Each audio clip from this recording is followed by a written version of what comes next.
options. We'll grab some lunch. We'll be back at 2 o'clock for sure.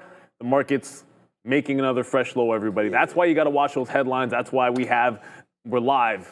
You know, you can be upward trending all you want, but one headline, Adair's going to have them all for you. Enjoy the swim, and we'll send you guys on to the Midday Madness because Joey Option covered.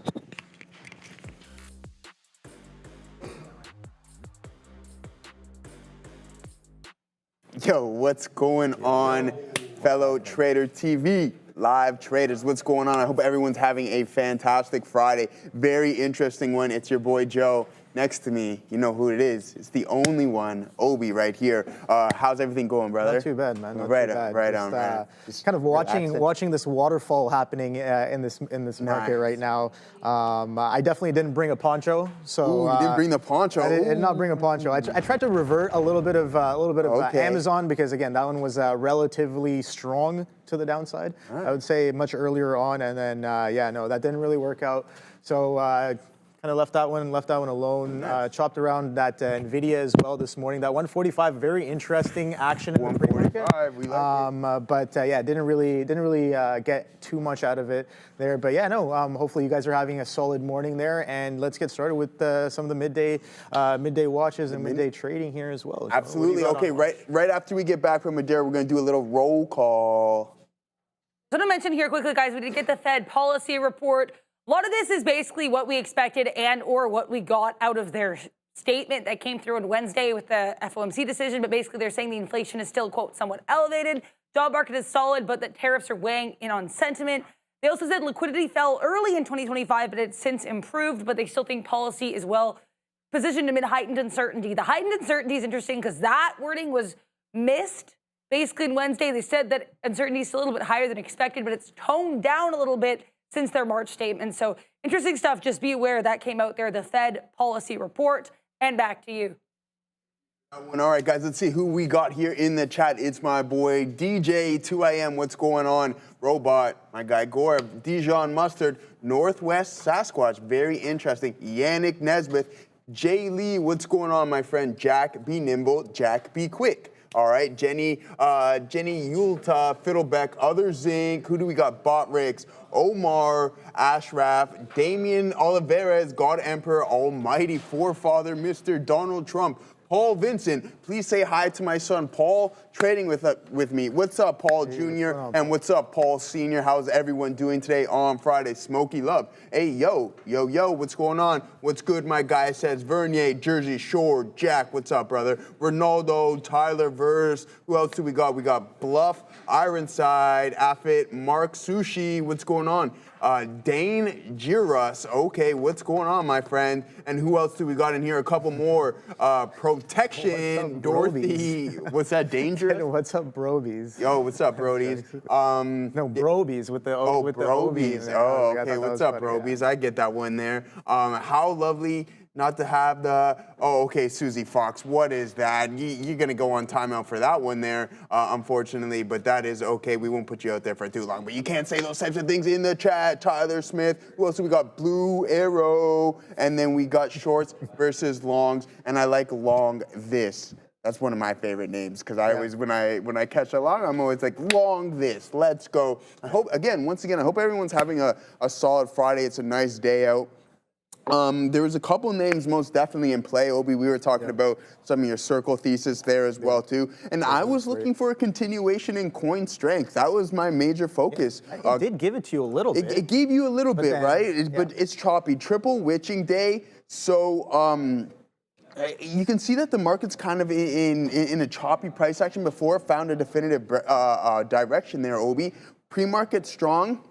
Soon as the open comes, see you later. We decided to go to the downside, but there's a lot to talk about via options activity, etc. And most definitely a lot going on here in today's market. Let's break down what we got going on with coin this morning here, guys. Just nothing crazy, slight small red on the day, but that's okay. So you can see here, I take this, I get a big time pop. At this point, I'm at a 1.5 to 1, and it comes back against me aggressively. I just get out of the trade immediately because the chances are that now that it failed to construct a new high, that we're going to be able to possibly put in a new low. So that's what we've seen was established right here, guys. And then boom, boom, boom. I wait for it to come back to the volume weighted average price. And then sure enough, I add into the position and then I have to cut that trade. And then I try it one more time here and then I get a nice move, add into it. And I actually went to take some off. I accidentally add, but then I just slowly, I just fully punch out of that trade. So nothing bad. I recovered nicely on that. So that's all I really got going. And then one break-even trade on Bitcoin.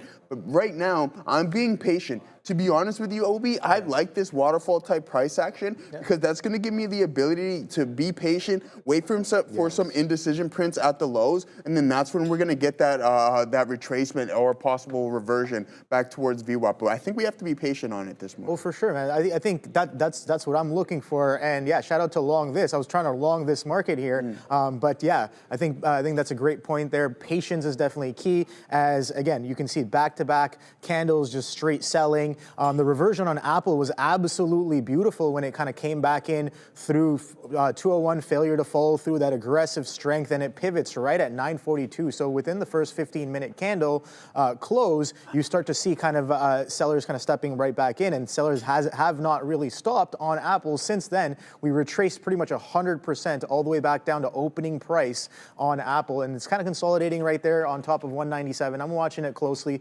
Futures at 21,800 as well, all the way down from an attempt to hold 22,100s as well. So yeah, I was telling Joe this morning, I was like, today was a contract rollover, right? I'm like 20 minutes into the open, I'm like, wait, these futures are not moving.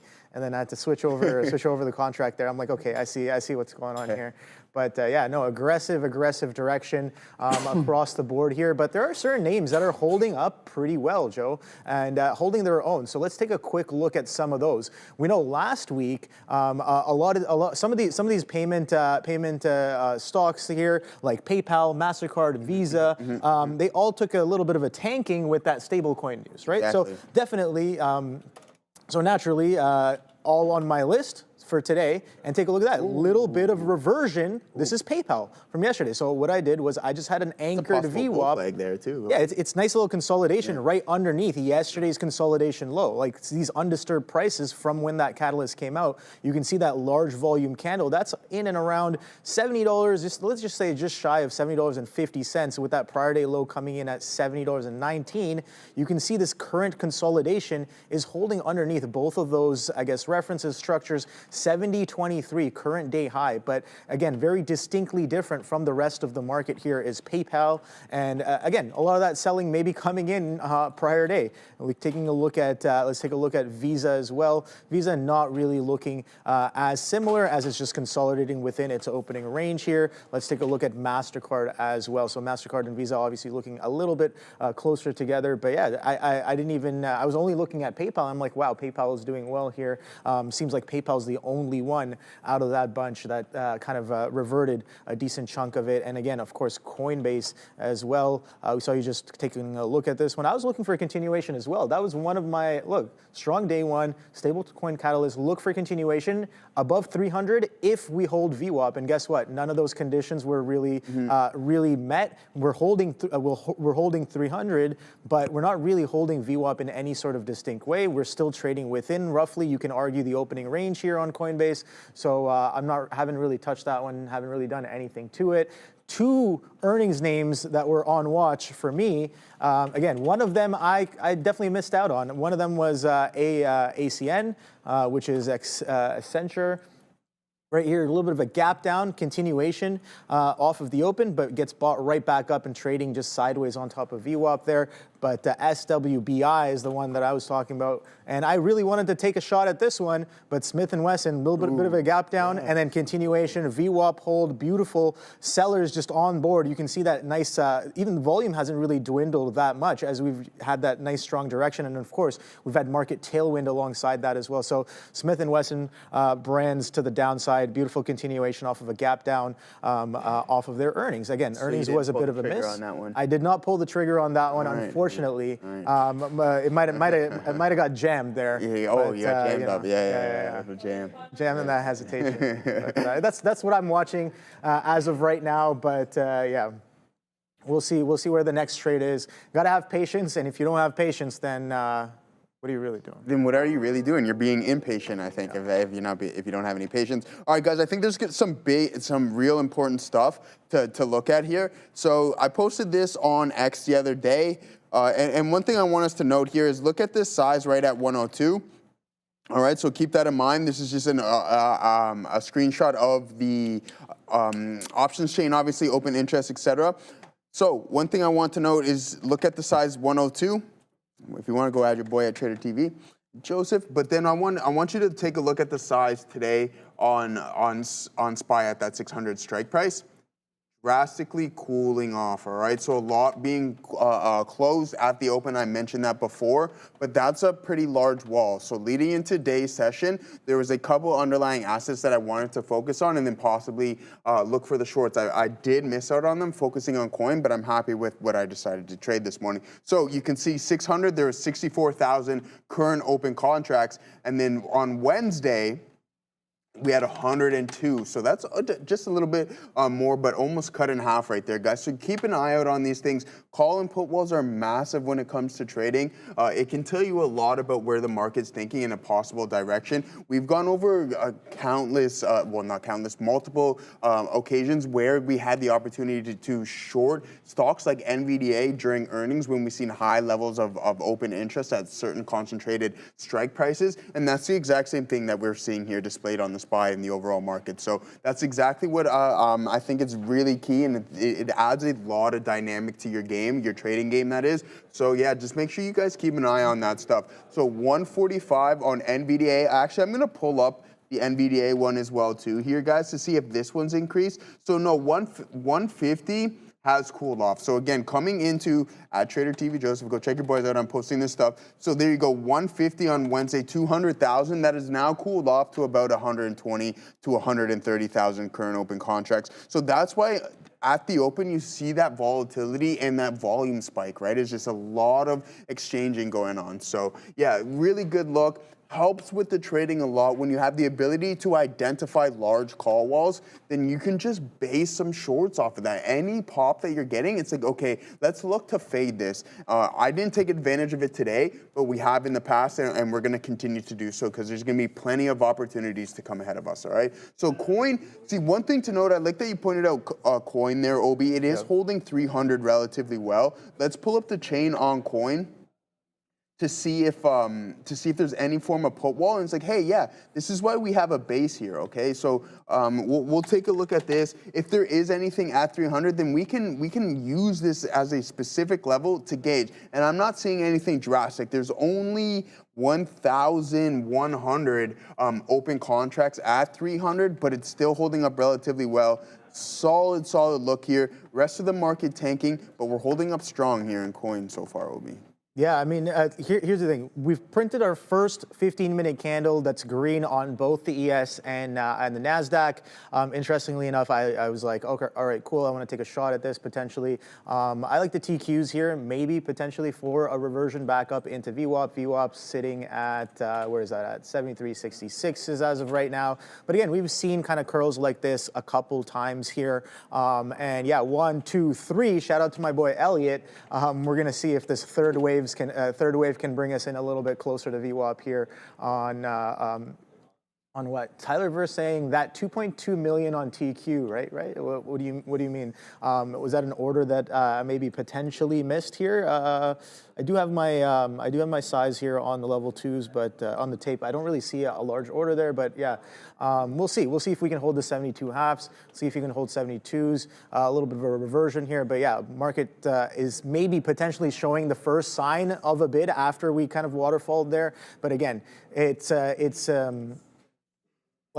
little too early, right? First green candle might be jumping the gun a little bit. That's why I want to start to dabble. But yeah, when we get that confirmation, if we get that confirmation, I do want to start to piece in and get a little bit more aggressive into this one here, if it holds, right? I'm trying to be as nimble as possible with the trades. Again, if we're going to have aggressive selling in direction from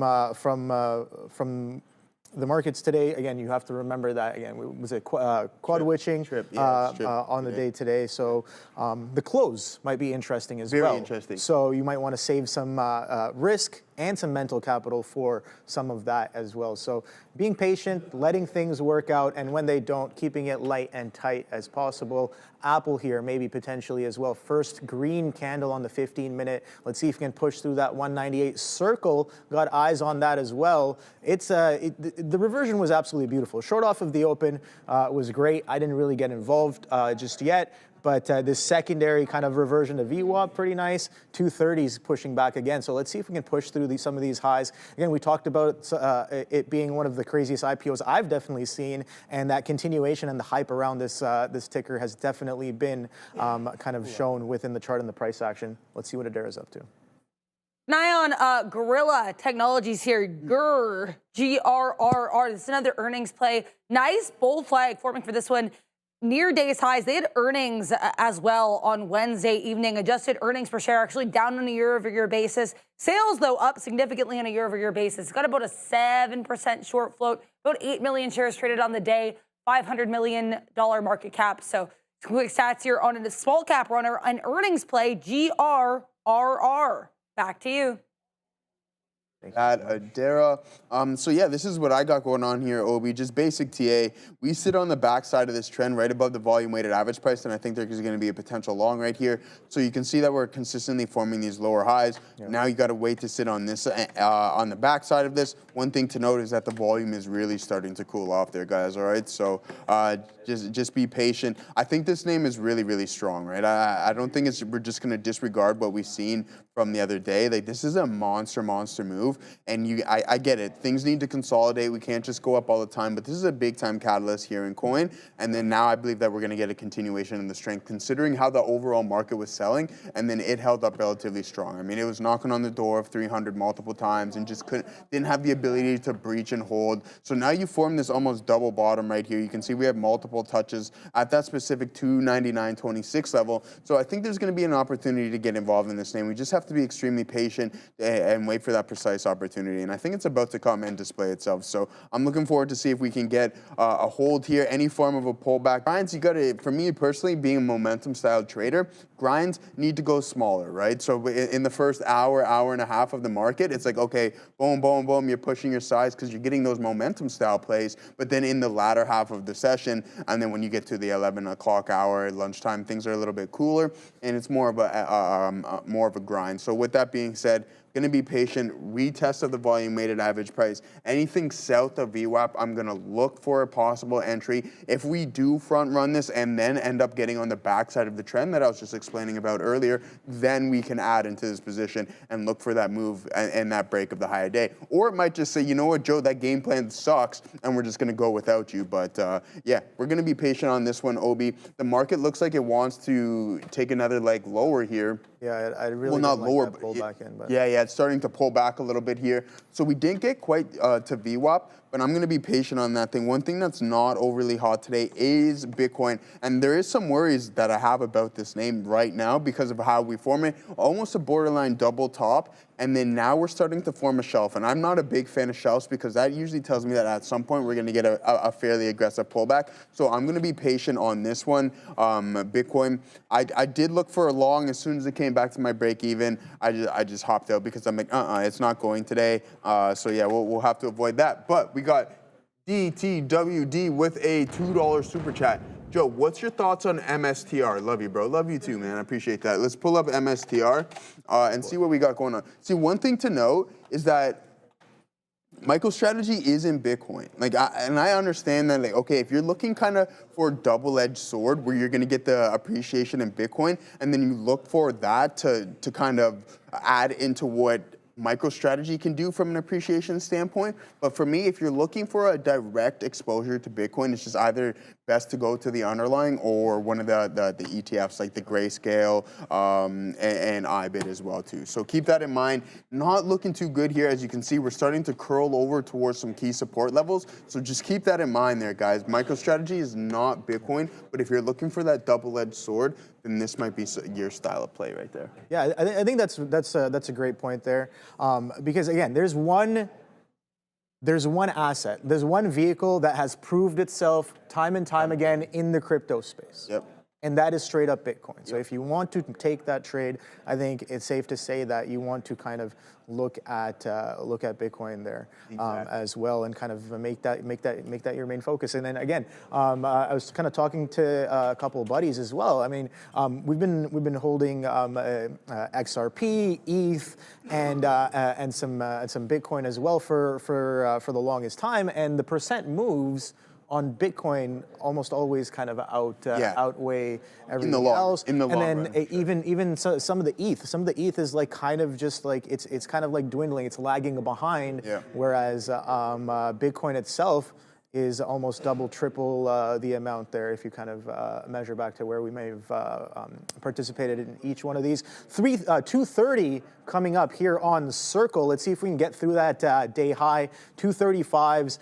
Definitely a very interesting stock here on the day. I like that long for a little bit on that candle close of the 15-minute, but guess what? We couldn't even make it past that last 75. Like, I like to work with the quarters. I'm like, all right, can you print the last quarter, and can we go to the hole there? Couldn't even get past that 73. We start to push back in a little bit into the open of the second 50-minute candle. I'm like, all right, I might get a little bit better prices later. I want to stay as nimble as possible, and if sellers are going to step right back in, then I kind of want to stay nimble and get out of there. So I did kind of add into the hold of that 72.5, pushes into 75s. I kind of pieced out a little bit there, and then when it started to push right back in, I'm like, all right, I don't really like that either. And I think if you guys were listening, I was saying that while I think Joe was talking. I'm like, yeah, don't like that right there. What I see here in the chat, Jay Lee saying, did you see my note about Circle? I did not. I don't think I saw your note about Circle, Jay Lee.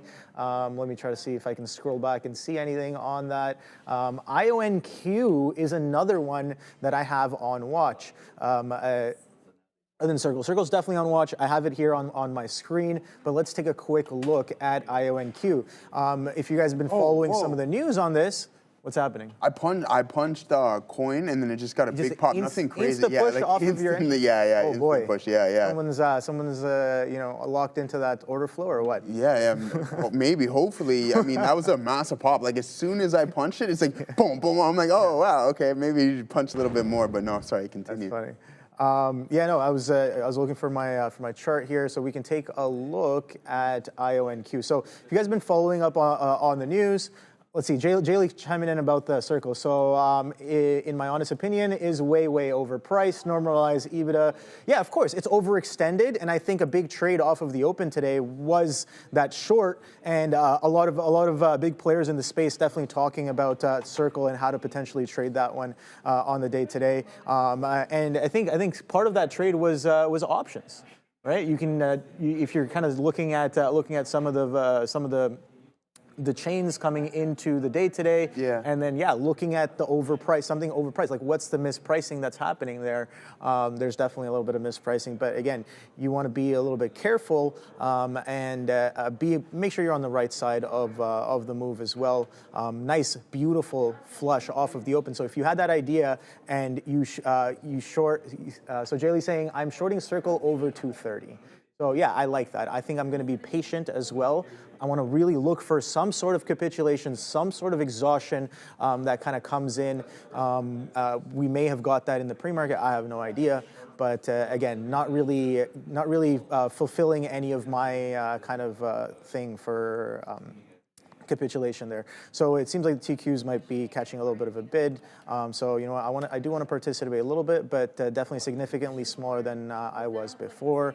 Let's go to IONQ and talk about this one here. So over the weekend, they had a little bit of an interesting news where they kind of broke some records in terms of protein folding calculations here. And interesting stuff. Not really seeing too much crazy action as of yet.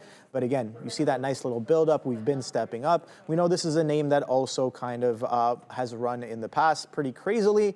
Again, with the whole quantum kind of sector here. You can see absolutely beautiful run up here at the beginning, or going into the end of 2025. Huge flush coming into the beginning of 2025, and we've pretty much reclaimed some of those structures that we kind of built in the past end of last year. So interesting stuff here. IONQ, I do have it on watch on the day today. Market looks like it's finally trying to catch a little bit of a turn. Let's see if we can get that push back up into VWAP. Like I said, I want to stay nimble, and if it's showing me more of what I want to see, I want to stay involved and do that as effectively as possible as well.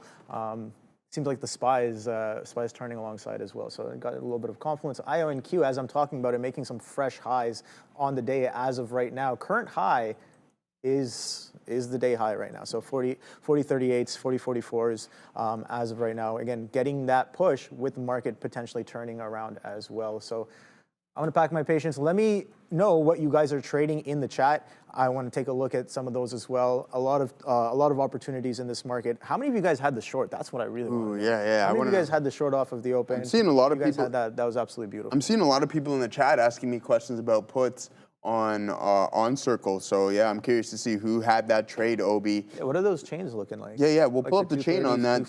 And someone, so Jacques asked me about some 120 puts. I'm hoping you meant 220 puts for October, but I mean it is a little ways away, so maybe you did mean 120, but just make sure you understand what you're trying to achieve if you're buying something that's that far out of the money, okay? So yeah, let's pull up the chain as Obi just requested on Circle, because I think it's going to be a very interesting one. If we see anything north of our high of the day or right around our high of the day from a high level of OI, okay, so there's nothing much, to be honest with you, Obi. It's relatively quiet. I don't know if that's just because it's new, somewhat new, but this usually isn't what I'm seeing. Oh, okay, maybe it takes a little bit to load. Maybe I got to scroll up and down for it. But no, it's not giving me anything right here through some certain strikes. What I'm seeing at 240 is 6,650. I don't think that's anything to cry home about or be worried about, really, because that can be absorbed. We do have some larger size.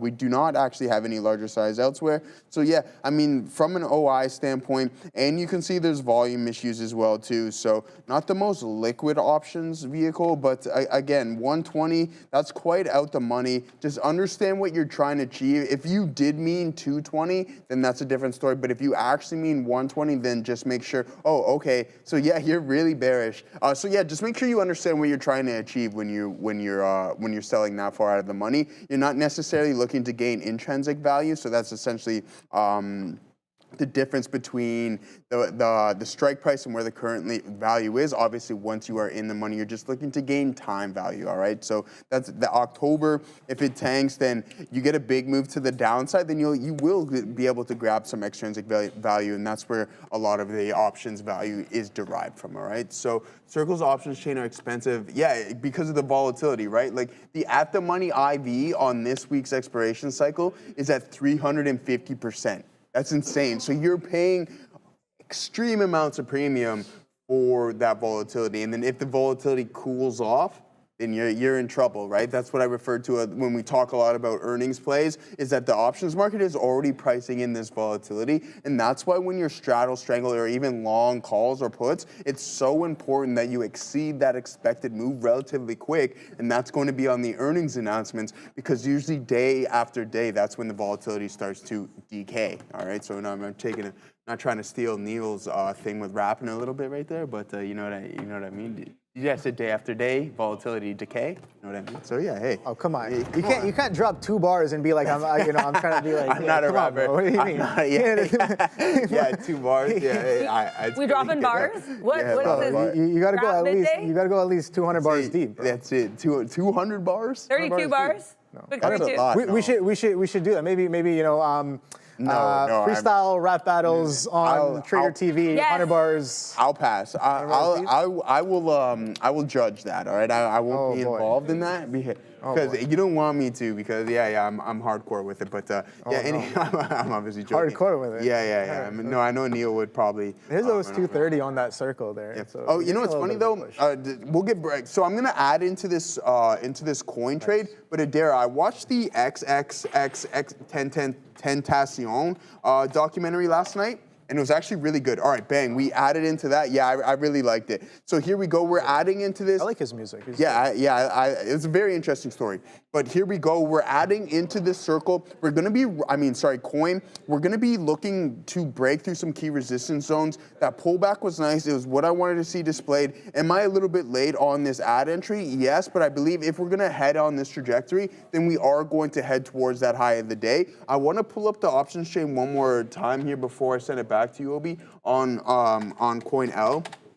Or not Coin L, on Coin itself, to see if we have anything specifically at 310. There is some overhead resistance, so I have to keep an eye out on that as well too. And it almost rejected it to a T. So we broke through on Wednesday some big time resistance zones, but then we're knocking on the door of some other ones. So we'll take a look at that here momentarily. 16,700 at 300 at that 300 strike price on coin. But let's pull up what I was looking at here from a daily perspective. All right, so you can see we'll pull this up. But see, boom, we break that 270 level. The momentum, the velocity is there, but then we ran right into this 310 level, which is this pivot. So we knocked on the door of that, and then now we rejected it somewhat aggressively. But I think that there's going to be some continued strength in this. So there we go. Maybe a breath day, but this momentum will continue, I think, leading into Monday, Obi. Yeah, I think that's definitely something that we want to look for there. So now we're getting the third potential 15-minute candle. We just started printing this one. Got about 11 minutes and 50 seconds left for this 15-minute candle to close. But you can see now a little bit of a bid potentially coming in. We talked about that first green 15-minute candle, a little distinctly different, a break of trend, a break of pattern maybe as well, a nice little bounce off of a whole number, 21,800, and we're getting a little bit of that continuation. Let's see if buyers can step back in, and let's see if we can get a little bit of mean reversion here on said market. Again, I like to look at just basic mean reversions. Again, 30%, 50% retracements. I think are something decent. But let's see how far it can get. As of right now, has not even close to that 50% mark. I'm just looking at this leg from the highs to the lows that we flushed down, and let's see if we can get to about the halfway point right there. It seems like on the Nasdaq, it's about just shy of 2200, 21,975s maybe on that one there. VWAP potentially coming in. 73s pushing here on the TQs. Again, we talked about that VWAP being 7360s. Let's see if that can potentially come in right here. I want to take a look at some of this volume as well. The volume's kind of starting to dwindle as well, so we're getting a bit up on a slightly decreasing volume. But again, we're going into the later half of the day, right? So it's like, can you really expect the same levels of volume from the opening session? Not really, unless there's some sort of catalyst. But let's see if we get that continuation there. IONQ, wow, I talk about it and it starts to kind of break and push. So GG's on that one. Nice little continuation. Consolidation base holding nicely in the morning session, and it seems like we're starting to trend a little bit off of that consolidation break. So good action on that one there. Nice and healthy trend off of a consolidation break I'm seeing. So 73s here on TQs. Let's see if we can get any further here. I'm waiting for this candle to close, but like I said, it's still got about less than 10 minutes now for that 15. Apple, that was a nice reversion, and then now it's reverting the reversion. So it's like, we talk about Was that IonQ broke? You can see that beautiful reversion right here, and then it retraces about 100% of the price back through open as well, some of these pre-market levels, and then we're getting that retracement once again, a reversion maybe back into VWAP right here. That's sitting at 198.88 here on Apple. So very clean directional legs here on Apple, not really getting involved on that one is a bit of a miss on my part. But again, can't catch them all. I did try to do that a little bit on Amazon earlier and didn't really come into fruition. Got a little chopped up, but it is what it is. Let's see if these TQs can pull up a little bit higher here. Yeah, good look there. Yeah, healing ping naturally. A nice look there on PDYN. You can see from a 5-minute standpoint, it's not overly liquid, right? We're having liquidity issues, big gap up. That stuff's not fun. I don't know if that's genuine. Did something happen here? Oh, you're saying, well, like, there's some flow. Oh, okay. So yeah, we're heading right back into opening price there on PYDN. So good call out there. I like this one, but there's obviously some liquidity issues. You can see if we zoom in and head to the lower time frames, that would not be fun to sit through. A lot of algo trading right here. So that's essentially what that is. But if you have the ability to sit through that, then by all means, just continue to do so and just run your book. All right. So can you check Hood, please? Yeah, we can take a look at Hood. Hood's trading relatively well, right? This is a big time name. I'm happy that I bought into this and rotated into Robinhood. It's been nothing short of a monster. But Adair's got some stuff for us. We'll talk some more Hood when we get back. Yeah, just to mention Paladin a little bit more. Joe talked about the illiquidity, so I'm not going to talk about that. Last week, so this would have been Wednesday, this would announce that they received additional funding from the U.S. Air Force under a contract. So much like some of these names like Palantir or BBAI, it's an AI name that's actually benefiting from Army contracts, 10% short float, not a ton of volume on the day. It's about just 1.1 million shares traded on the day, but either way, worth noting here, PDYN. The volume, though, really insignificant for context. Eli Lilly's done more than double that volume. Back to you. For that, Adair, and that's what I was referring to earlier as well, too. Some liquidity issues on PYDN. So, yeah, good luck. Coin slowly starting to work out. I'm prepared to sit in more of a grind. I do want some more ad opportunities to put in some more size, but with that being said, you need to wait for those pullbacks, or am I going to chase it just yet? I want to see how it reacts around some of these key resistance zones, and with that requires patience, Obi. Yes, sir. So these TQs kind of pushing a little higher, 73. Let's see if we can get to the next quarter here. Nice little continuation. And yeah, I was like, whoa, because again, a little bit of a push into the book there. Wow, look at Circle go. Circle's really catching a push right there. Wow, look at that thing blast to the highs there. 235s clean. What a break. Let me pull up the tape here so we can take a look at this together and see some of these levels potentially come in. Circle is a nicey stock right here. So 236s by 235, 235.70s by 236s. So a nice little 40 to 50 penny spread on that one there. Let's see if we can sustainably hold 235s. But like I said before, I haven't really seen any sort of like aggressive exhaustion here just yet. So we'll see. That was a nice flush off of the open all the way from 230s to 205s.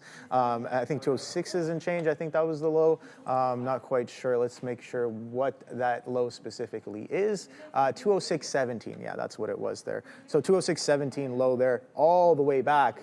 Beautiful reversion, pushing a little bit higher here, 236 to 237s. What are the chances we get to 250 today? I think that is more than within range if this thing really has some more shorts. Again, a lot of players were looking at this, and again, we saw that Jay Lee in the chat as well earlier was talking about, yeah, this is definitely mispriced, overpriced. So if you're getting in too early on the move and you were like, oh damn, that's nice, 230 all the way to 205s, you didn't really cover anything. Guess what? Intraday shorts that are still holding on from that open are probably starting to sweat a little bit here. We haven't really touched pre-market highs just yet on Circle. That's sitting at 237.80, but we're getting pretty damn close as of right now. 237s on the ask. Here's that first quarter above 73 on the TQs. Let's see if we can get that continuation. About 5 minutes left for this 15-minute candle to print, and it seems like we're making a little bit of a beeline towards VWAP. Mm-hmm.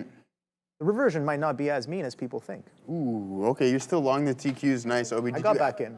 Oh, you got back in? Oh, okay, nice. I got out, got back in. Okay, so I see you're long there from 72.99, and Fabian pointed out, I didn't even recognize, everything's on the left side now, so it used to be on the right side. But now we got, I don't know why I point at the screen, like you guys can see what I'm pointing at, but anyways, yeah, so now our pictures are on the left and not on the right. So yeah, thanks for pointing that out. I wouldn't even notice that. It would have went right past my head, but we're off to Adair, guys.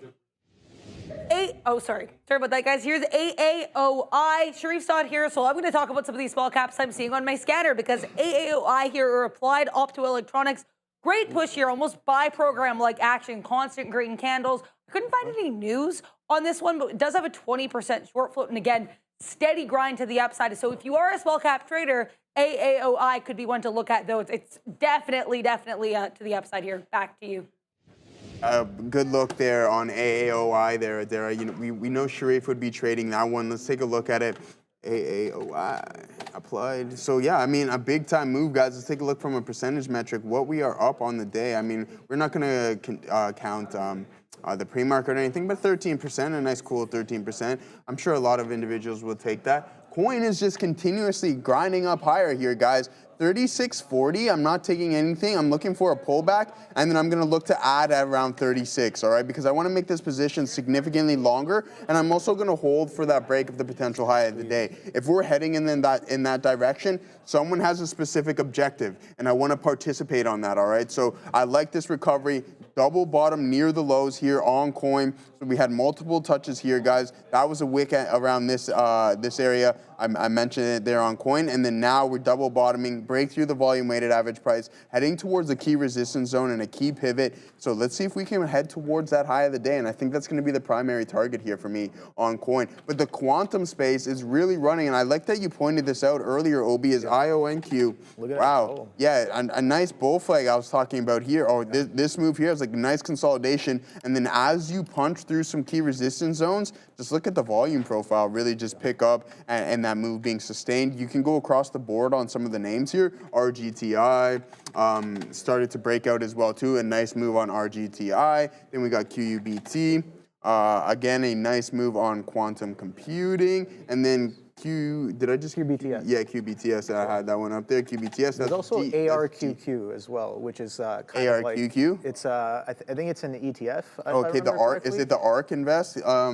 ARQQ is the ARKit Quantum. Yeah. Never mind, it's not. It's just something else. Yeah. ARQQ. ARQQ. ARKit Yeah. Quantum. Okay. That's So there's one ARKit Quantum. in that Yes. space Okay. as well. A little, not as liquid as the other names, and I don't know if people are too familiar with this one. Interesting stuff. But Adair, what do you got for us?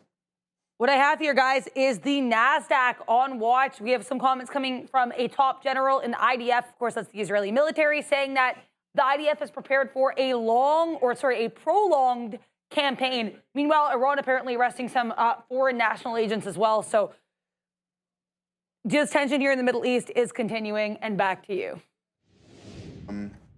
Figured so. So we want things to cool off. That might head the market a little bit higher. And then again, so one thing before I send it back to you, Obi, I think it's really important to know. We know that we have large size of open interest at SPY at 600, and the same thing on NVDA at 145. The next week, oh my days, it's continuing to. So what we want to see come Monday morning when the market opens, where is that concentration of open interest rolled over to? And if we increase in strikes, that's a positive sign for me, and we might be able to continue higher. I'm looking for this NVDA all-time high break. But one thing to note, I will tell you guys, because I tell you guys all my swing trades, etc., intraday trades. I might help out. So I bought some IBIT contracts the other day. I own a couple of that, and I still own some shares from a previous swing that I was telling you guys about. I honestly might just dump this and then just really concentrate on this move on NVDA, because I think there's some big potential there, and I'm looking forward to trying to take advantage of it, especially if we get anything low 140s, then I can just really start to grab contracts as this thesis starts to work into that 153 all-time high. So yeah, big time move. Coin really moving nice for us here, Obi. I was gonna add at 3620, but we didn't. Shoulda, coulda, woulda. We'll have to be a little bit more patient, but I do believe we are gonna head towards that higher day. Yeah. Okay. Well, yeah. Let's see if we get that continuation. We're getting a strong push here. 21,900 broke through there. So we talked about that 21,800 hold. Let's see if we can kind of start to push a little bit of that reversion. TQs did dip back down. I got out of it, but it's holding up pretty well as of right now on the day. So let's see where the next trade is. That's what I'm looking for. That VWAP potentially coming in here on these here markets. But I'm seeing that Softy's already at VWAP. Apple's already at VWAP. I'm pretty sure you got to put on NVIDIA VWAP here. But I'm pretty sure, okay, yeah, it's pretty close. Hasn't really got there just yet. And the SPY is pretty close to VWAP as well. So I want to stay a little bit nimble and kind of observe what happens. Amazon, oh boy, like I said before, I tried to get that long multiple times, and it's kind of not even a dead cat bounce here on Amazon. Take a look at this. So I tried multiple times, boom, boom, boom, boom, boom, boom. A little bit of a chop fest happening here, but again, I kept it relatively light and tight, and I was like, all right, well, I'm not really going to give this more than, I guess, just over 2 risk units on the day, and kind of just pieced away from there. But it seems like we're trying to catch a curl, but you can see there are definitely other stocks when it comes to the Mag 7 which have reverted much nicer back to their VWAP. Just take a look at Apple, for example, right here. This is what I mean. Boom, reversion of the reversion right there, beautiful, clean action, softy as well, not as clean, but you can see, coming right back up into VWAP as well. Goggles, oh boy, didn't see this one coming as, again, little bit of a consolidation near the lows, hasn't really recovered, and funny enough, my third top idea today was Google. Password hack, look for VWAP hold off open, pre-market levels are key, and I'm looking for that continuation from that volume we saw going into the close there as well. So yeah, that definitely came in pretty nicely once the bid started to break right here. Opening range low breakdown on goggles.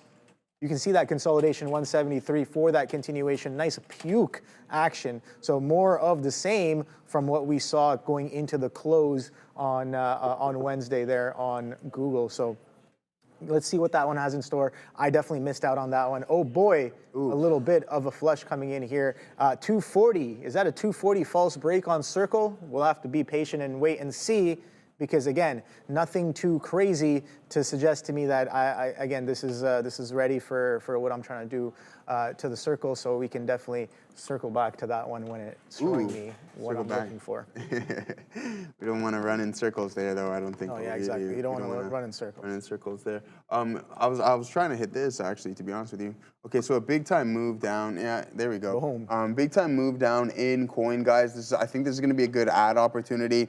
The market is pulling back as well too, but at some point, I do believe that we are going to go and test this high of the day. So this is what I'm looking at. You can see we have a key pivot. And this is what I'm talking about. This is the most basic stuff. You have the most touches here. That low, this downtrend, then boom, you look to get in on the backside of this, and then that continuation, and then primary target is going to be head towards the high of the day. It's either going to construct a lower high, or we're going to head towards it. We're going to punch through. You'll see a little bit of a volume spike, and then boom, boom, you look to take some off at that point and see if you can continue. How's it going, bro? See, you're in a great trade there on coin. Yeah, I appreciate that, Gorev. But I mean, we took a couple stabs at it, right? So like, if you want to talk about a record, I was break even. That's literally a break even trade right there. I get stopped out one on the ad, and then I get a nice move. And I went to take some off, but I accidentally added, and then I just flattened out happily there. So 1-1-1 for all my hockey fans and all my other individuals who understand what a tie is in that kind of ranking. But yeah, there we go. One thing to note, not the best signal right here, guys, on Robinhood. So we want to talk a little fintech. Here we go. Yeah, a nice indecision print above the volume weighted average price, still a lower high. So just be cautious of this one. I mean, Robinhood has been on a monster run from the Liberation Day lows. Look at this stock. This is crazy. Man, yeah, I'm so happy that I bought this, guys. I went over its numbers multiple times. Where'd you get in?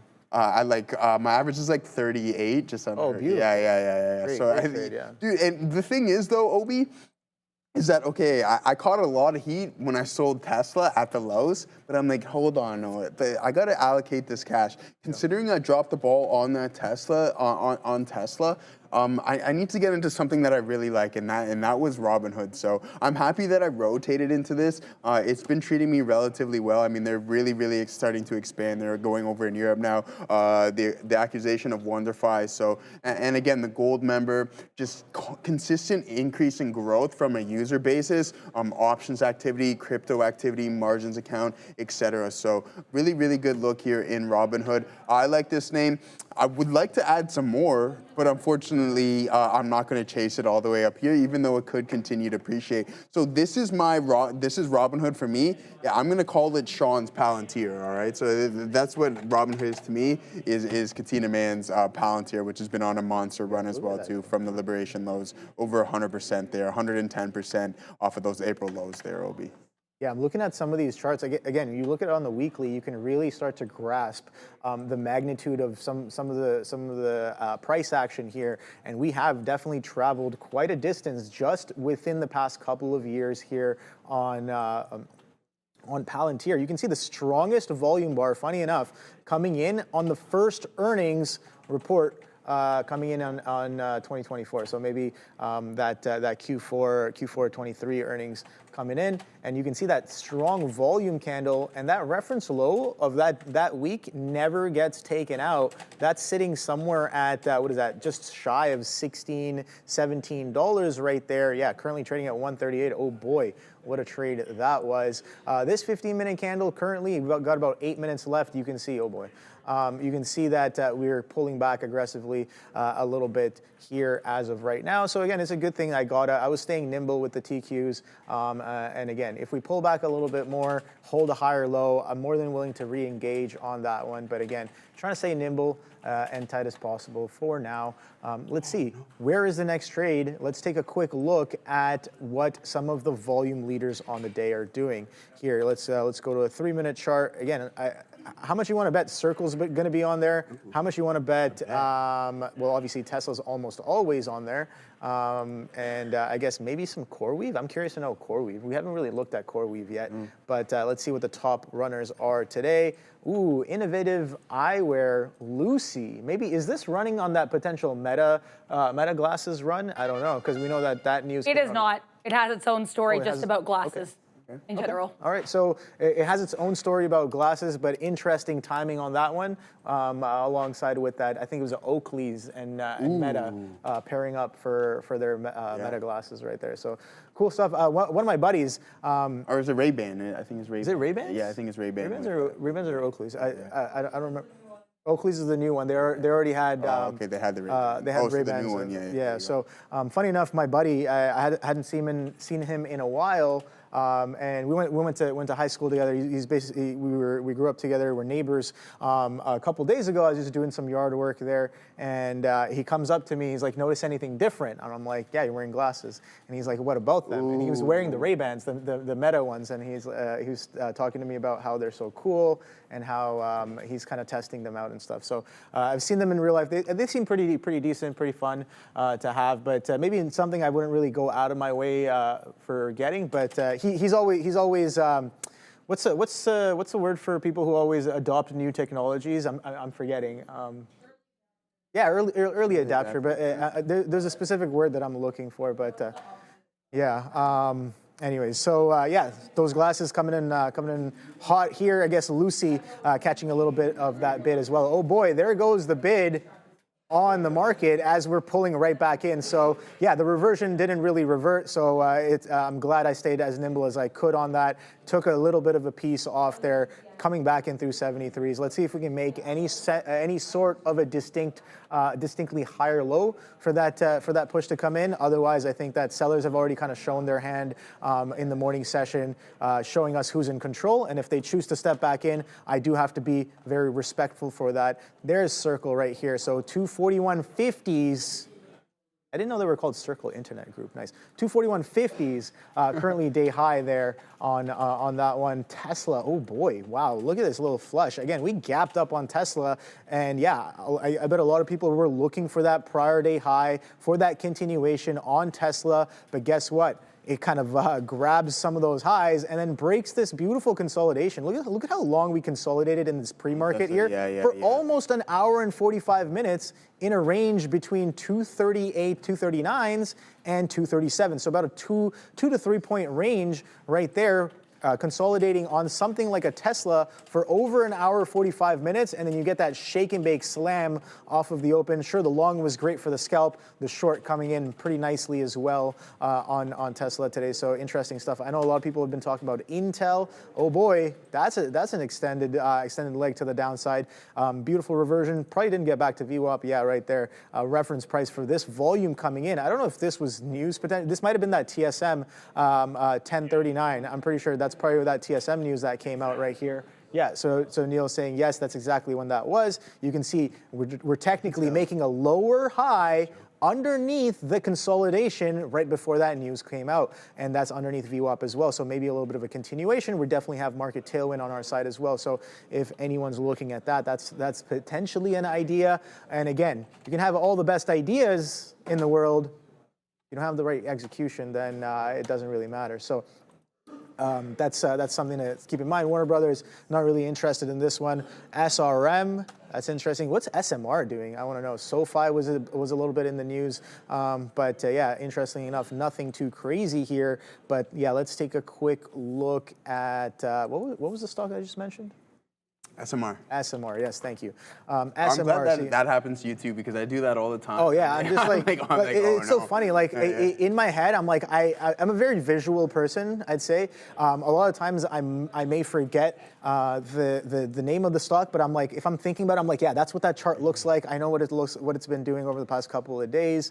But yeah, a little bit of a flush, maybe some continuation happening on the day today, but nothing too crazy, nothing worth for me to get involved with. And oh boy, look at this coming back right back in here. Let's see. I don't know if we're going to come down into that 21.8, but like I said before, it seemed like we were making a beeline towards a lot of other things. But again, TQs did not get to VWAP. But we talked about a lot of these other constituents that were already at their VWAP. So I'm like, all right, well, if sellers are going to step in on some of these names, what is the probability of a potential turn of sellers stepping back in? I have no idea, but in the moment I was like, all right, I don't really like that, so got a little lucky there with that out on the TQs. Let's see where the next trade potentially is. Again, that Intel was looking nice. But again, you can see a lot of stocks are kind of giving us the same price action, right? Kind of holding prior structure lows, making a lower high currently. This VWAP 198.84 hold on Apple coming in pretty nicely as well. Wow, this one's again on the volume leader list as well. We got AAL here as well. Okay, so nothing too crazy. It hasn't really taken flight off of this consolidation just yet. Still trading sideways. New holdings. This one has been a bit of an interesting one as well, but maybe in a much higher time frame perspective. Yeah, kind of sideways chop for the past couple of months on new holdings. So nothing too crazy there. Of course, Nvidia is the one of the main stocks of the market, kind of giving us that direction as well. Looking very similar, holding some of those prior levels and holding below VWAP. So more of the same across the board. I'm not really seeing anything too crazy. I liked the long, didn't really get involved with the short, but let me know what you guys are trading. Gavin H in the chat talking about Dell. Let's take a look at that one and see what that one's up to. I'm curious to know whether that's trading similarly to, okay, I guess not. Dell, I would say that Dell, as of right now, is potentially a little bit part of the quantum sector as well. So I have both Honeywell and IBM and maybe Dell as well on that list. And you can see that, wow, IBM showing some strength as well. So distinctly different from the rest of the market here. IONQ, again, strength to the upside. So maybe says something about some of those related names. I'm just curious to know right now if these markets can make it through the day low. Alphabet is the closest one to its day low, coming in right here, trading at 168.50s, current day low 138.29s on goggles, and Amazon as well. So threatening the test of lows on some of these stocks here as of right now. So I do want to be a little bit patient. If we crack through some of these lows, definitely going to catch a little bit more sell side action on the day today. So gotta stay patient, like you said. Yeah, good look. Are we going to Adara? Sorry, did I get that in my ear there?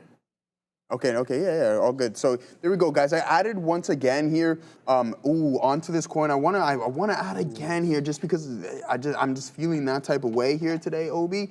So shout out to Rich Homie and RIP. But I mean, here we go. A nice move. You can see that we have this wedge and this bull flag pattern being formed. So there we go. We get that pullback. The market was pulling back. You see it hold these specific levels.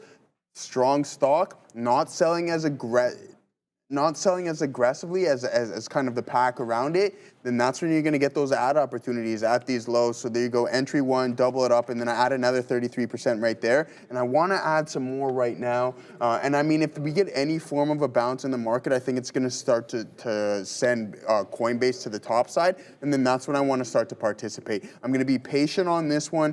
I won't get overly aggressive, but I really, really want to. So there you go. You've seen 3 ads here, or 2 ads, 1 entry, 2 ads here on coin. Still looking to add some more. We're off to Adara, and then with Neil with his lesson of the day.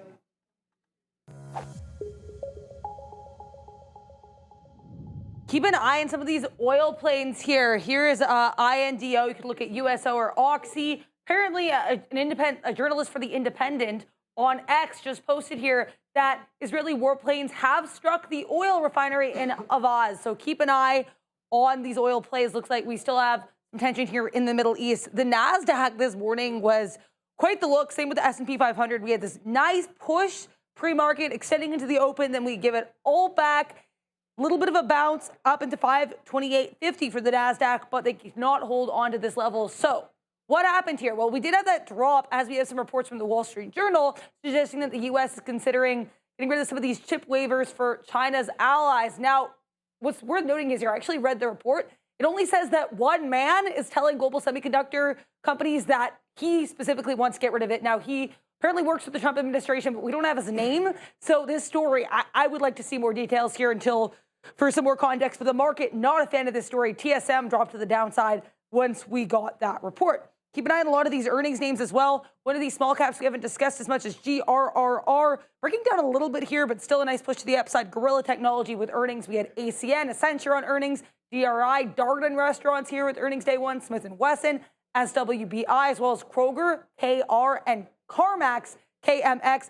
And then here's Coinbase here and Circle Group, both of these on watch to the upside, a little bit waffly in the morning, but now pushing higher. Day two of this stablecoin related catalyst, Coinbase moving into the space, and Circle, a known stablecoin issuer. So great look here, lots of different sectors to look at. No matter what you're trying to trade, there should be something on watch, but was also on watch is Neil. And it's lesson of the day, so without further ado, Neil, please take it away.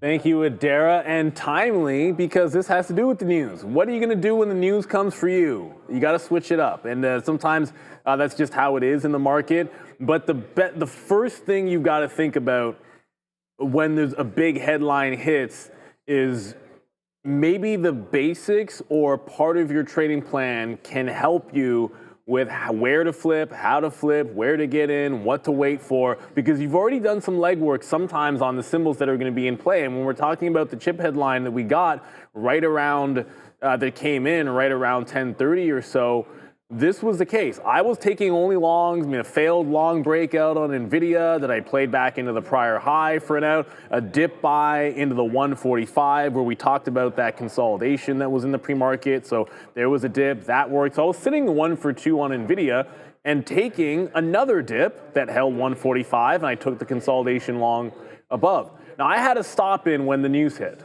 but I wasn't looking at NVIDIA in that moment. Now obviously, keeping it simple is the first thing to do. If I was on NVIDIA, the simple answer is, this is my level, the news hits and it's negative, short underneath 145. And then likewise, it's very simple, when it bounces off that support and goes back into your key level, you short 145. That's why I would have been on NVIDIA over, say, AMD or any of the other names that all would have worked out, because I had a price level in play. The other thing you can do, and in this particular case, it's like the stock I happened to be looking at in the moment was a name in the chip space. So I just think in that situation, it's what is the most simplistic idea I can work with. If it's bad news and it's short, this is a bear flag. You just short it as it breaks down. Now, had it been NVIDIA, it would have been 145. It would have been play back into that level. But in this particular case, I happen to be looking at a chip name. I know it's negative chip news. If there was no news, here's another way to think about it. If there wasn't a news headline and you had a chart that looked like this, what would your first thought be thinking? Look for continuation down. It doesn't hurt that the daily chart isn't all that great either for Intel, but you just take the trade that you can in front of you. I can make the argument that NVIDIA could have been a better trade, but that's not where I was looking first. Do what is simple. And then after the fact, when we have news events, they create liquidity vacuums, and oftentimes you'll just go from one to the other, like from one liquidity area to another liquidity area here. That's where we bounce. So when you come back into this level, what should you be thinking? Let it trend up. Now, sometimes you might short this move. I couldn't argue with anybody that shorted here on a continuation and took a shot. That makes sense. It was bad news, it was trend down, you're looking to maybe add to it, you take a shot in here, you stop out on that candle. But when it goes all the way back to square one, where it started, it's now done the liquidity gap again. Now, on the news, I don't know where it's going to bounce on the way down. So I think you're a little bit more aggressive on the way up because who knows where it's going to bounce. But once it's already shown me the range and it's the middle of the day, let it work. Like, I ultimately think that most times this type of a look is a fail because, like, as it's working the most, you have all these exits, which doesn't really make a lot of sense. You should be letting it work. But that happens because it's flash news, it's a flash drop. If it quickly goes back up, I don't want to get trapped in it. I want to take some profit because you can't be 100% sure where it's going to bed because it's news that's unrelated directly to Intel. But when it's the second time through, where's our support level? Right here, we're consolidated before, about 21.14. So where's the only place I'm bidding? Let it fall if it rolls over and let it get to that price level. And then I'm going to bid on the bottom end of that range as well. And then I'm going to bid at the low of the day.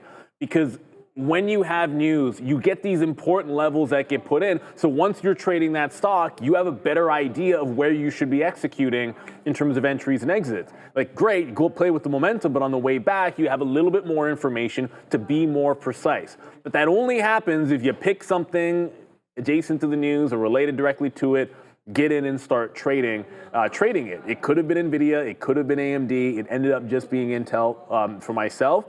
But having something in your back pocket so when it hits, you know where you're going, right? If there was more news on stablecoins, most people today would probably have an idea where they're going in terms of trade. You're either trading Circle or you're trading Coinbase. You pick one, you go into that. And so when news hits, oftentimes you're like, oh my goodness, madness is happening. Slow it down. If it's in a sector you put some work in on, you should know your levels and make sure you're on that stock. Or just look for setups that you have developed before. Some of them will be obvious. And then on the way back, when there's a relief rally or things calm down, note those liquidity levels from before so that you can execute more precisely if you want to reload and you're not just getting in randomly thinking it's a continuation short. You're actually waiting for it to set up. There's a lot that you can do when news hits. And if you have to sit on your hands and not get anything in the move, hey, then only play the retracement. That's perfectly fine too. You just have to slow things down a little bit and let the market speak to you. But it all starts, first of all, with making sure that you get that news. That's why we're so appreciative of Videra all day long getting us the goods, and that's what Trader TV Live is all about. When the market moves, we're not talking about an hour later. We're talking about it as it happens so that we can make some actionable decisions in the moment. Here now. That's your lesson of the day. Right back to, it's not the Bash Brothers, it's Obi and Joey Options. Yo, thank you very much, Neil. Solid short, great short there. Absolutely beautiful. You got in on the thing, and then you reloaded at the right time as well on the lower high. That was absolutely beautiful. Actually, can I just add one thing? I should have said this. I'm still wearing my mic. Why did I do this? The only thing I wanted to add is there was a big degree of luck in that because I was looking at that consolidation short on Intel already. Because it was like that, what a bearish, and I was already looking at that short, and then the news happened to hit. But that's part of trading. Sometimes luck is going to be a bit of a factor. Like that could have been like a B+ short that turned into an A+ just simply because news hit. Yeah. But it starts with looking at something first. I don't want to sit here and think like, oh my goodness, look at that crystal ball you had. Nah, I was lucky enough to be looking at the stock in the moment that it happened. You just got to capitalize. But thanks anyways, Obi. Yeah, no worries. I mean, here's the thing. You got to have some level of luck, I would say. And it's like we talk about this. Neil said he was prepared for it. The opportunity kind of fell into his lap. He was already looking at that stock, and then the news comes out. It's everything he wants to see, and then he takes a snipe right there. And yeah, we say this often as well. And again, this is not something I said. This is something that Seneca said was luck is when preparation meets opportunity, and that's a perfect example of preparation. Neil's preparation meeting into that opportunity, and then he is ready to execute on that. And yeah, getting a little lucky is definitely a little bit of a requirement. And funny enough, some of the boys definitely say better be lucky than to be right.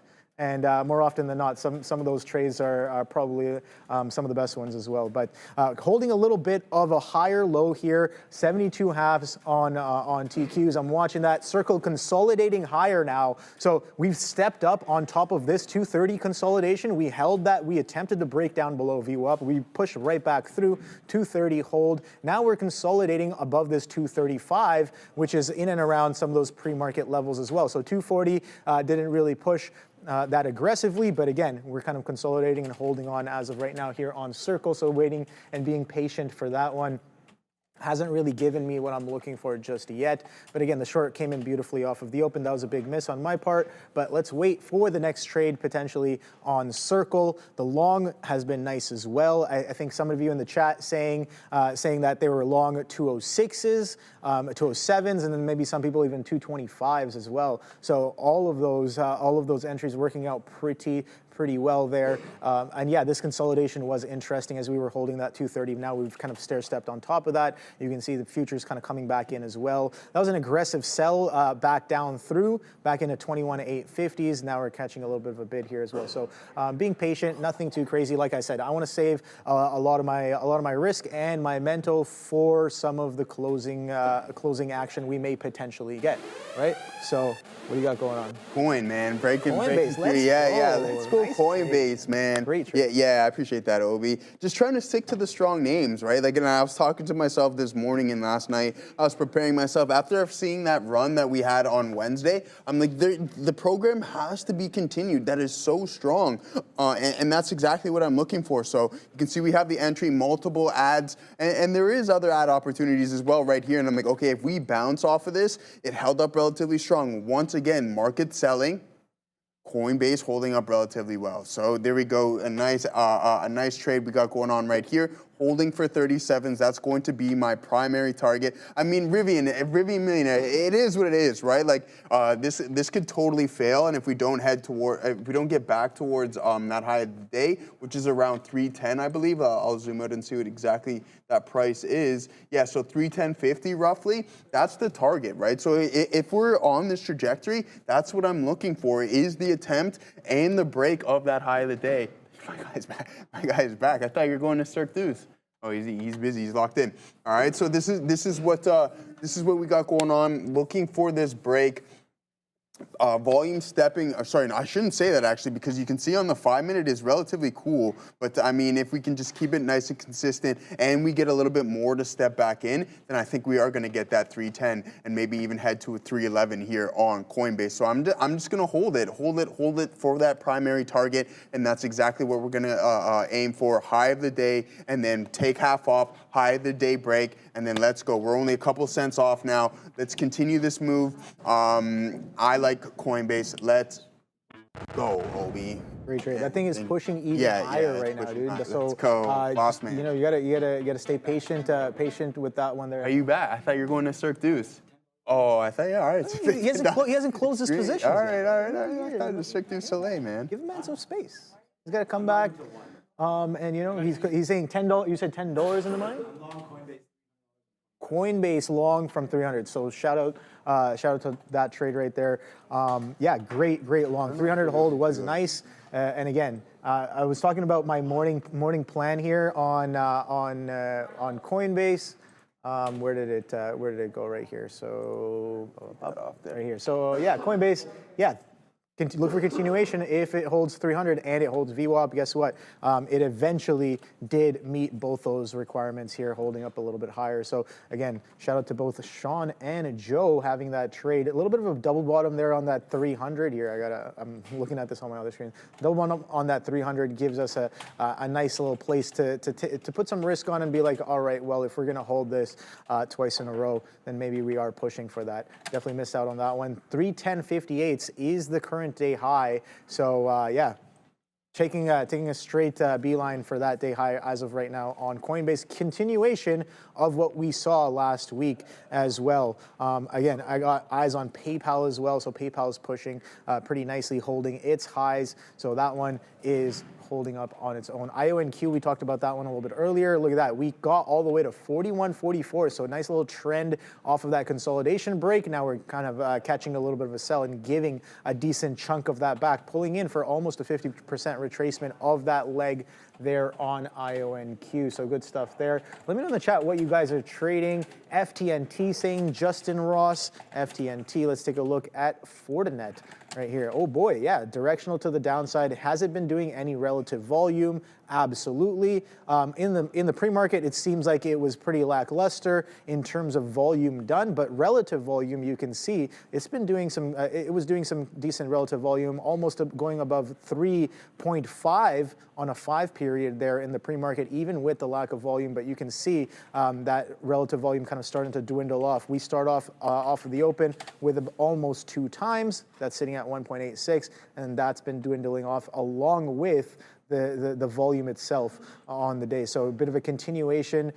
Is this a trend? Maybe, but you can see that we got more of the same here that we've been seeing over the past couple of days, day and a half or so. That selling coming in maybe on Tuesday, continuation happening on Wednesday, and more of the same coming into today, even though we gapped up above some of these end of day consolidation highs. Seller step, it seems like seller step right back in on that Fortinet and trading back below $100 now, breaking prior day low. So nice little clean break. So I guess, yeah, that's a solid trade if you've been taking a look at that one. VWAP been holding since the open there. So, okay, so Kaushar saying, what can you look at INLF? So INLF, what is that? We can take a look at this. Inlif Limited. Okay, that's interesting. So you're talking about this hold. It keeps holding a level, you're saying. So yeah, maybe there's something here that's holding. We've talked about held bids and held offers. So if you're seeing something hold here, it could definitely be a little bit of a held bid. Let's pull up the book on that one and see how that one is doing. Wow, nice little push back below the 72 halves on the TQs. But let's take a quick look at INLF. For our friend here, $1.30. I don't really get involved too much in something that's I guess, yeah, the market cap is 13 million exactly. So something with such a market cap. But again, we can take a quick look at this one here and see how that goes. That trades also on the Nasdaq here. So yeah, you're talking about that held bid maybe potentially. It seems like the lows are at 124, 125s.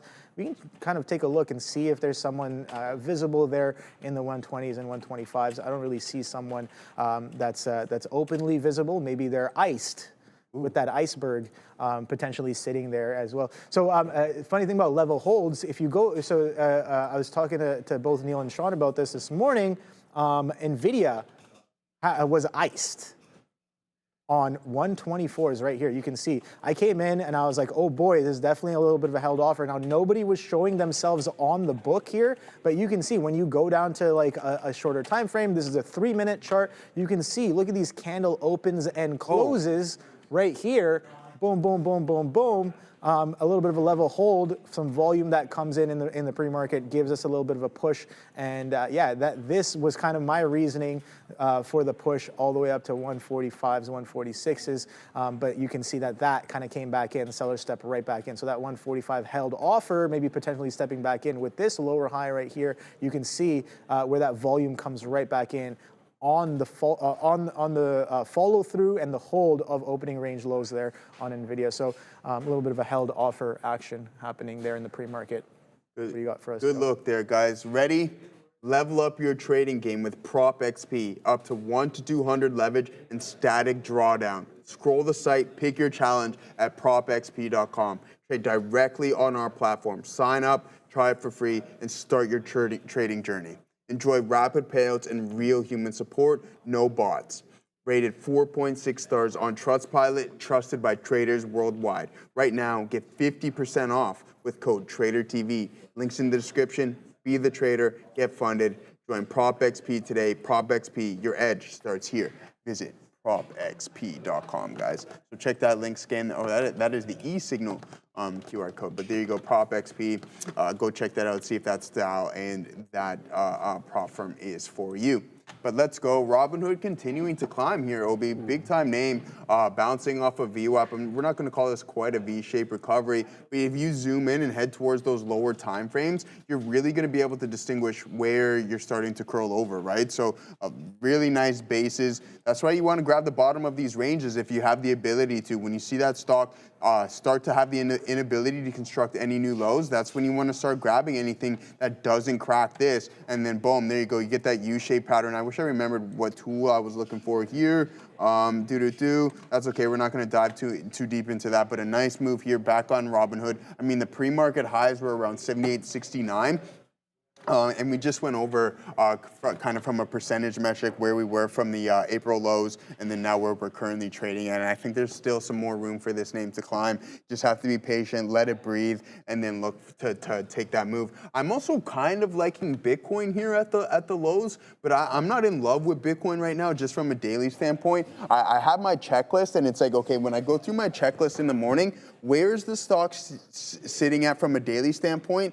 Is there a catalyst? And there's some other couple things that you want to always continue to monitor. What is the options chain telling you? Is there a lot of overhead resistance, right? So those are a couple of things that I just go through. And then today's circle was checking off all of those boxes. Looking for continuation in Wednesday strength. Is it in a breakout territory on the daily? Yes. Is there a high level catalyst? Yes. So when you start checking all those boxes off, you have to take those stabs, whether you're wrong or not. Like if you're wrong, then guess what? You took those, your system told you to, it's just that it didn't happen to work out today, and then maybe take another swing the next day, all right? But you can't get mad at yourself if you're just constantly checking off all these boxes, green flag, green flag, green flag, and then you take the trade, it doesn't work out, come back and do it the next day, green flag, green flag, green flag, chances are that it's going to probably work out. So just keep that in mind. That's what we got going on here on Coin. I don't know if I should get into Bitcoin right now.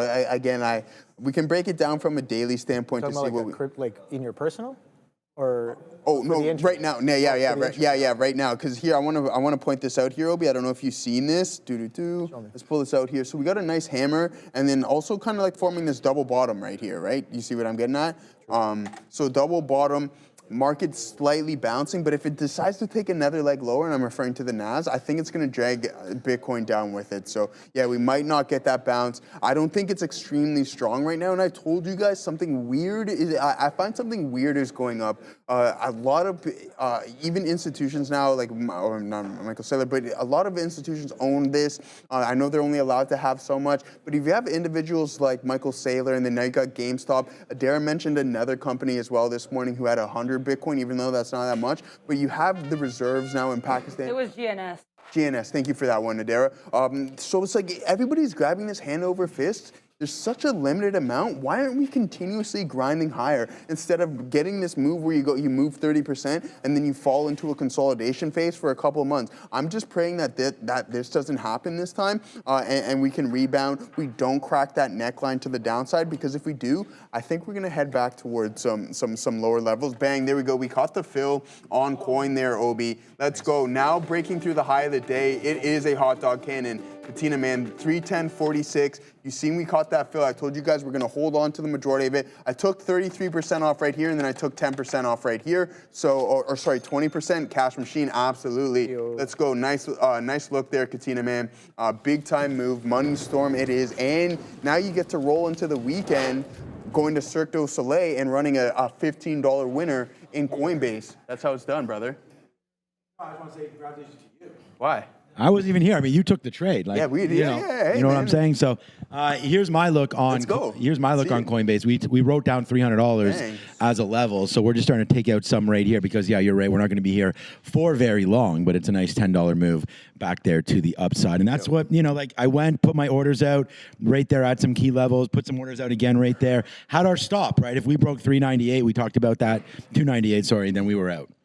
So I mean, that's what we're here for, right? And I heard you say during the meet on Wednesday, you keep it so simple. It's either your stop gets hit or your profit targets get hit.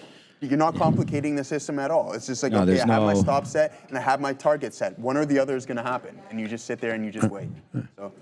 All right, Joe. I see you're listening, which is nice. Yeah, hey man, not many, fly on the wall. Not many do. So, Oh. But anyway, shout out to you guys. Hope you guys are having a great time. I'm off in a bit, so everyone have a great weekend, and we'll see you guys soon. Heading over to Cirque du Soleil in Humber Shores there. Nice. I heard they're going to start building condos there soon, and then we're going to get that Mimico Go station that has been longed for an extended period of time. Sorry, like Park Lawn, because there's Mimico and then Park Lawn, right? So I guess relatively same area, but not too far away. Who we going to now? Adara. Obi. Okay, so guys, we got a behind-the-scenes look at Trade the Pool. The dashboard tracks your progress in real time, live stats, profit, and more. You can break down every trade, see your entry, exit, and how it played out on the chart. Check the certificate page for your full summary, achievements, and payouts. In this clip, that's Michael T. He's already earned over $75,000 in total payouts. Trade the Pool has the tools and the capital to take you further. Please scan the QR code or visit tradethepool.com on your screen. Are you ready to level up?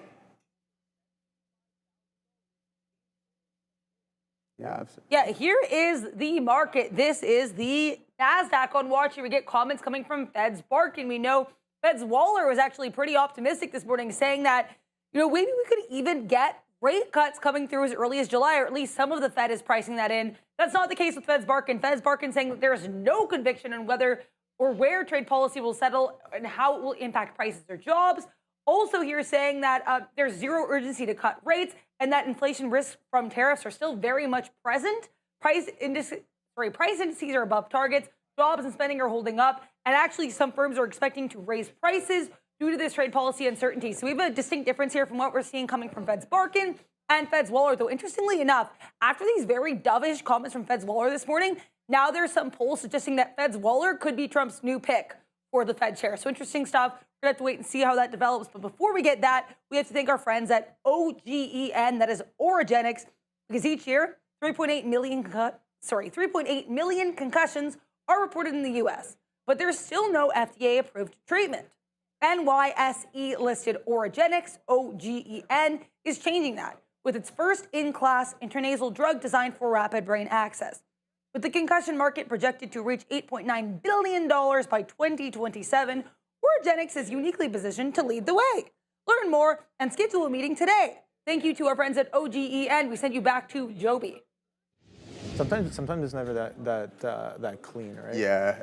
You'll see sellers start to step in, and then sure, price can still travel a little further before they really kind of, coming in as well. So. Yeah, good look there, Obi. I mean, I've seen that weakness really start to step in as we slightly broke that high of the day, and then you can see now we have a relatively large bearish engulfing candle right now. So there you go, a big time move to the downside in coin, and I'm glad that I just took my remaining out right there. Unfortunately, we didn't have the ability to capture all of that there, but it is what it is. So yeah, and then I decided to hop in some Bitcoin. I'll get aggressive on this one here. If it does decide that it wants to revert there, Obi, back towards the volume weighted average price. I mentioned that we have this double top, this double bottom, right here. So this is what I'm just essentially playing off of. We open up below this line here, the support level. We open up below that, then I'm just gonna hop out of that trade. And this was my earlier little scalp on IBIT. I mean, it broke even. Once I seen it reject VWAP, I'm like, yeah, it's not gonna go today. So hopefully this selling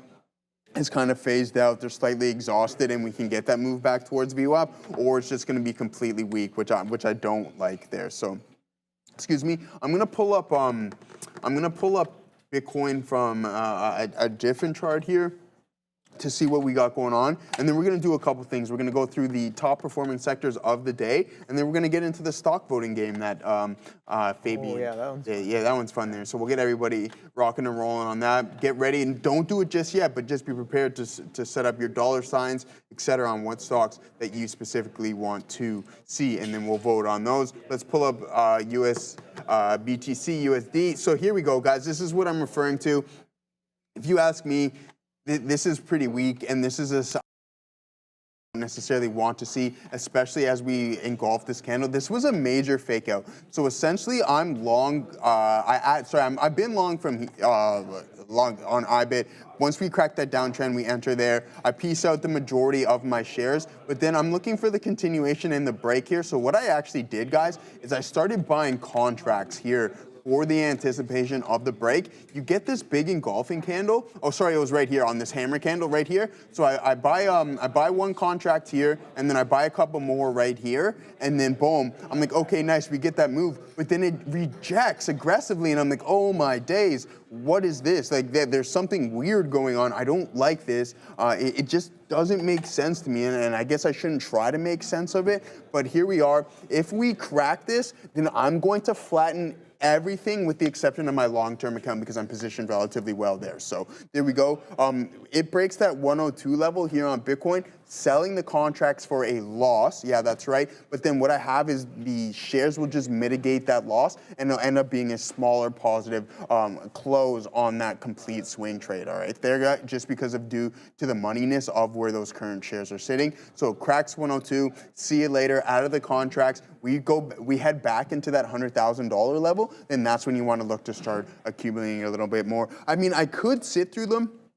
Right, they're further dated. They expire not until December, but I would rather, instead of me averaging into these 65 contracts, and that's what sorry to digress, but that's what I'm referring to. Understand what you're trying to achieve when you're buying at the money, in the money, or out of the money, all right? So my goal was for it to continue to break through that high and then eventually gain that intrinsic value, but I don't think that's necessarily gonna be the case, and I don't want time decay to just chew up the majority of the value of those contracts before it makes that move towards 65, and that's what I'm talking about is IBIT. So break 102 out of that trade, Obi, and then we'll reassess the situation, be patient, and then look to get back in. One more thing before I send it back to you, my friend, is coin is pulling back slightly aggressively, so I'm glad that I punched out of that. So you can see we broke through that high of the day, or we tapped right next to it, so a couple pennies higher, and then we dropped $4 or $5 right there. So I'm happy to have punched out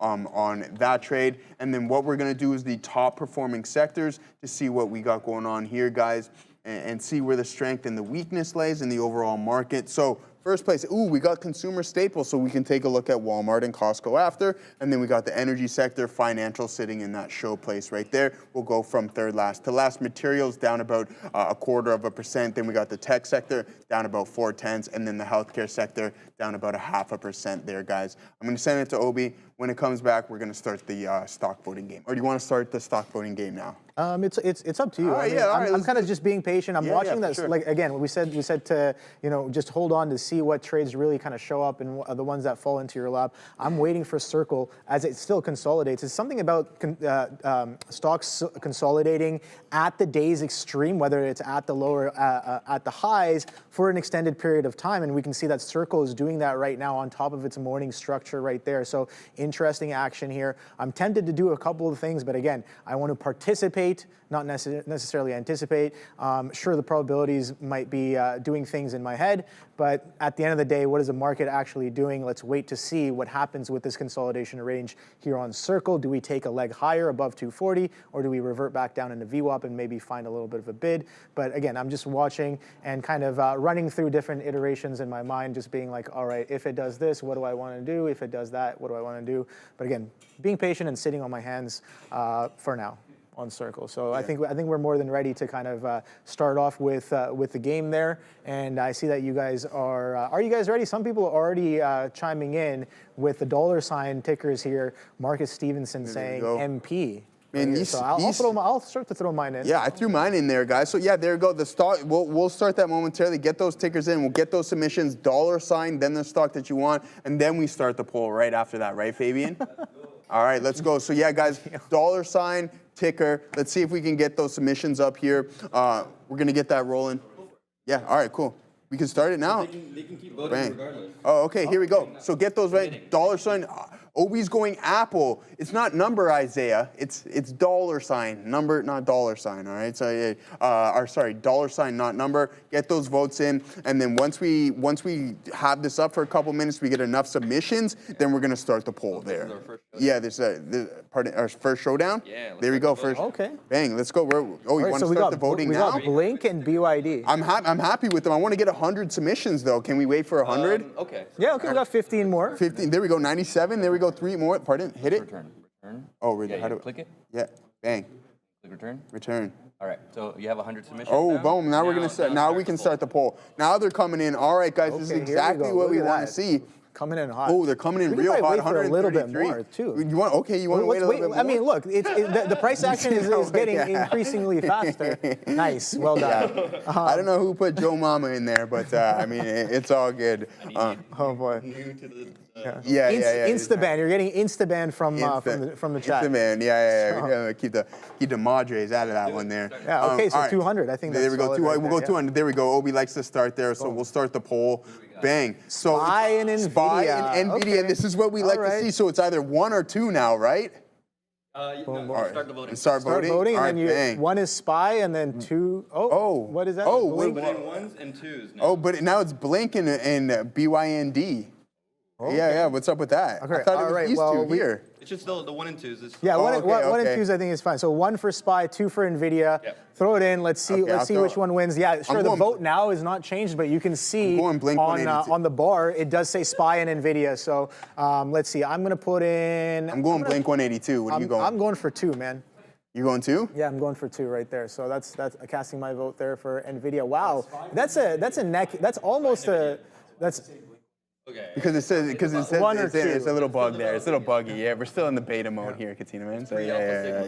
Yeah, pre-alpha sigma. It's a beta, yeah. It's a beta. It's in the beta mode here. If you're happy with Yeah. you can end Okay. voting. Oh, I'm going to end it. Oh, I was going to wait for it to be Full-time? 50-50 Okay. just About to a minute. grind everybody's gears there. All right. So, okay, there it is. SPY and NVIDIA. There it is. Yeah, it's at the bottom. It's at the okay. bottom. Well, I'm going to go. I can only vote once, though, right? Oh, Yeah. I didn't know If you vote more than once, I don't think it Okay. really counts it. But Very interesting. It seems like NVIDIA with the winner right here. All right, there we go. We're done. We're ending the voting. A winner, NVDA. Oh boy. The What's that one been doing, dude? yeah, there it is, a big one there. So we like this one.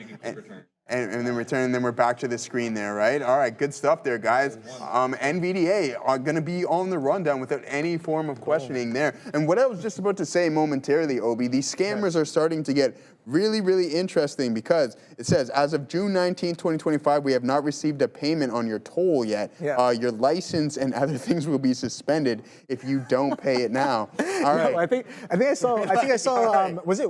It might have been Wayne. He's like, check out this text, and it was like, oh, Dad, I need some money. I need some money for thing, and it's like, okay, well, what if you're not even a father? Who's this? Like, I have people texting me who are my apparent children that I have never known about. And it's like, what? You don't know why is your kid texting you from this random number? And it's like, think about it. If it sounds anything remotely similar to what your kid kind of texts you, what if you're like, okay, yeah, let me send you some over, but then why is your kid giving you a weird PayPal link or whatever to send money? I have no idea. I told you about my straight scams. So one of my close friends, him and I owned a condo together back in the day. Anyways, he fell for it twice, gave up his SIN number twice. Twice. And I told you guys, the guy said, the one guy called him and said, yeah, this is Ricky Williams from the CRA. And I'm like, dude, Ricky Williams? I'm like, no way. True, honest story. I swear to God. I'm like, you have no idea. Yeah. I'm like, that was not good. But yeah, twice he gave up his SIM card to some individuals in Montreal. That's wild. I feel like that's. I'm like, dude. I don't know. I don't want to speak about Darwin Awards, but it's like the SIN number is something you obviously never give out. Yeah, you don't want to give that out. Unless it's like governmental websites or for tax purposes. They would never whatever, right? call you or anything. If anything, you get something in the mail. This is Canada is officially from the CRA is the Canadian Revenue really? Agency. Yo, see, watch out for Katina. It was Katina Man way back in the day. Oh, he said they will fold? They won't be. He's being sarcastic. Yeah, they'll phone you, but then they probably, you know, there's ways I don't know if they will phone you. It depends on what it is, but they usually get it in the mail. Circle. Are you still in Circle? Are you in it? No, you're not in anything. I'm waiting patiently. You're in the queues. You hopped out of the queues. I'm not in anything. I hopped out of the queues. I was in the TQs. Okay. And then I was like, all right, you can see that it's pretty much started going sideways. I sold at this I guess a relatively lower high here, right underneath VWAP. Whoa, boom, there goes Circle as it breaks that 240. 42 halves currently printing here. Like I said, do we have the chance to potentially get to 250? And I was like, yeah, that's well within range. And guess what? Only about $7 away for that one. And I hear Adara clapping in the back, and I know somebody who is definitely long this stock on the desk here, and it is working out quite nicely. One of the most in-play tickers, I would argue, on the day here has definitely been Circle. But again, the market has given us a lot of other opportunities as well. Parth in the chat saying, Obi, check on SBet. Let's take a look at that one here. SBet and see what that one's up to. Sharp Link Gaming, interesting. Okay, so a little bit of a dead cat bounce, it would seem, underneath VWAP. You can see that strong selling in the morning session, some strong volume. Oh boy, that's a little capitulatory right there. Some of the strongest volume bars making the lows there on SBet. But since then, not really too much of a reversion. Sure, we're holding some of those reference lows relative to that volume, but haven't really taken a decent reversion back into VWAP. We're just kind of, like I said, dead cat bounce off of that. But interesting action there on SBet. Is that coming into some prior day? There you go, right there. Prior day false break of prior day low is what I'm seeing right off of the bat. Some strong volume coming in on that low break and then a reclaim as well. So interesting stuff happening there on SBet. Niraj saying Lays. Not the chips though, LAES, Seals Q Corp. Let's see what this one is up to here. Interesting, over 1 times relative volume. What's the market cap on this one right here? So almost half a billion there, 490 million, just shy of that is the market cap on this stock here. So yeah. Semiconductor with a little bit of a bid on the day today, breaking past prior day's highs. You can see yesterday or prior trading day, not really too much volume, but coming into the pre-market, you have that relative volume right here. You can see these increased bars, and you can see on the side here, I have about what the value for that relative volume is. So in the pre-market from 4 a.m., this stock was doing about 1.86, and it's been kind of sustaining in and around above 1 times relative volume throughout the whole day. So sustained relative volume, you could also argue that maybe it's expanding a little bit here as we push up into 1.5s, whereas most of the morning session we spent in the 1.3. So interesting action, nice little continuation on that one here. Market, is it bouncing? I have no idea, but guess what is bouncing? 245s on Circle, bro. Oh boy. Yeah. No, I was just mentioning something, but I mean, man, that's the thing with coin. What a liquidity grab this was here, AOB. Like, boom, you get this massive engulfing candle right there, and then now it's heading back towards this high. So it's just like, man, Circle is just absolutely rocking right now. I'm gonna hop out of this IBIT trade here because we didn't get that bounce. Double bottom not coming into play, and this is what I'm talking about. You have these stretches with Bitcoin when it's really in play, and then it just goes into chop mode, and I think that's kind of the phase that we're sitting in right now. So any lower, I'm gonna just hop out of this. So hopefully this is just a liquidity grab. I can sit through this, and then once it starts to recover, we can get a move here in the Qs, and then maybe a bounce back in IBIT. But other than that, yeah, Robinhood's looking good too there, Pitch Bowl. I like the way Robinhood is looking. Coinbase is looking relatively well, and then Circle is most definitely one of the better trades of the day. I mean, just not even thinking about what the overall market is doing here. So, I mean, like what you're referring to, Obi, is that you get that high of the day of around 237, and then you get a 30-point move to the downside, but then just recovers $42. That's insane. So big time stuff we got going on with Circle. We'll pull up Robinhood here momentarily before we send it to Adara. And there you go. Yeah, Robinhood, really strong engulfing candle, opening print, 5-minute orb traders to the downside. Nice move, but a big time recovery that we're seeing here in Robinhood as well too. Yeah, worth mentioning here, just in case, on the geopolitical side of things, apparently Vladimir Putin of Russia is set to speak right now. If there's any comments coming from that are of note, I'll let you guys know. Again, not something that necessarily will be market moving, but given the emphasis on geopolitical headlines lately, something to be aware of. Back to you. Thank you very much. Yeah, no, that's the thing, man. Sometimes it's like you find a good reason to sell, but it holds a higher low, and be like, okay, well, fine.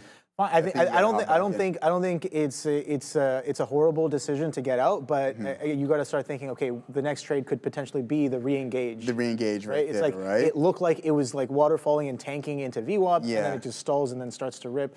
So that what I'm seeing right off the bat, that 3640s, you see that like that last out that you had, that consolidation on the right side, right here, gives you a potential area where it consolidates for a little bit, just to be like, all right, we're still technically making higher lows. I really do like the idea here, and a little bit of a continuation happening there on Coinbase, a little bit of a pullback through that 245 now on Circle. So, oh boy.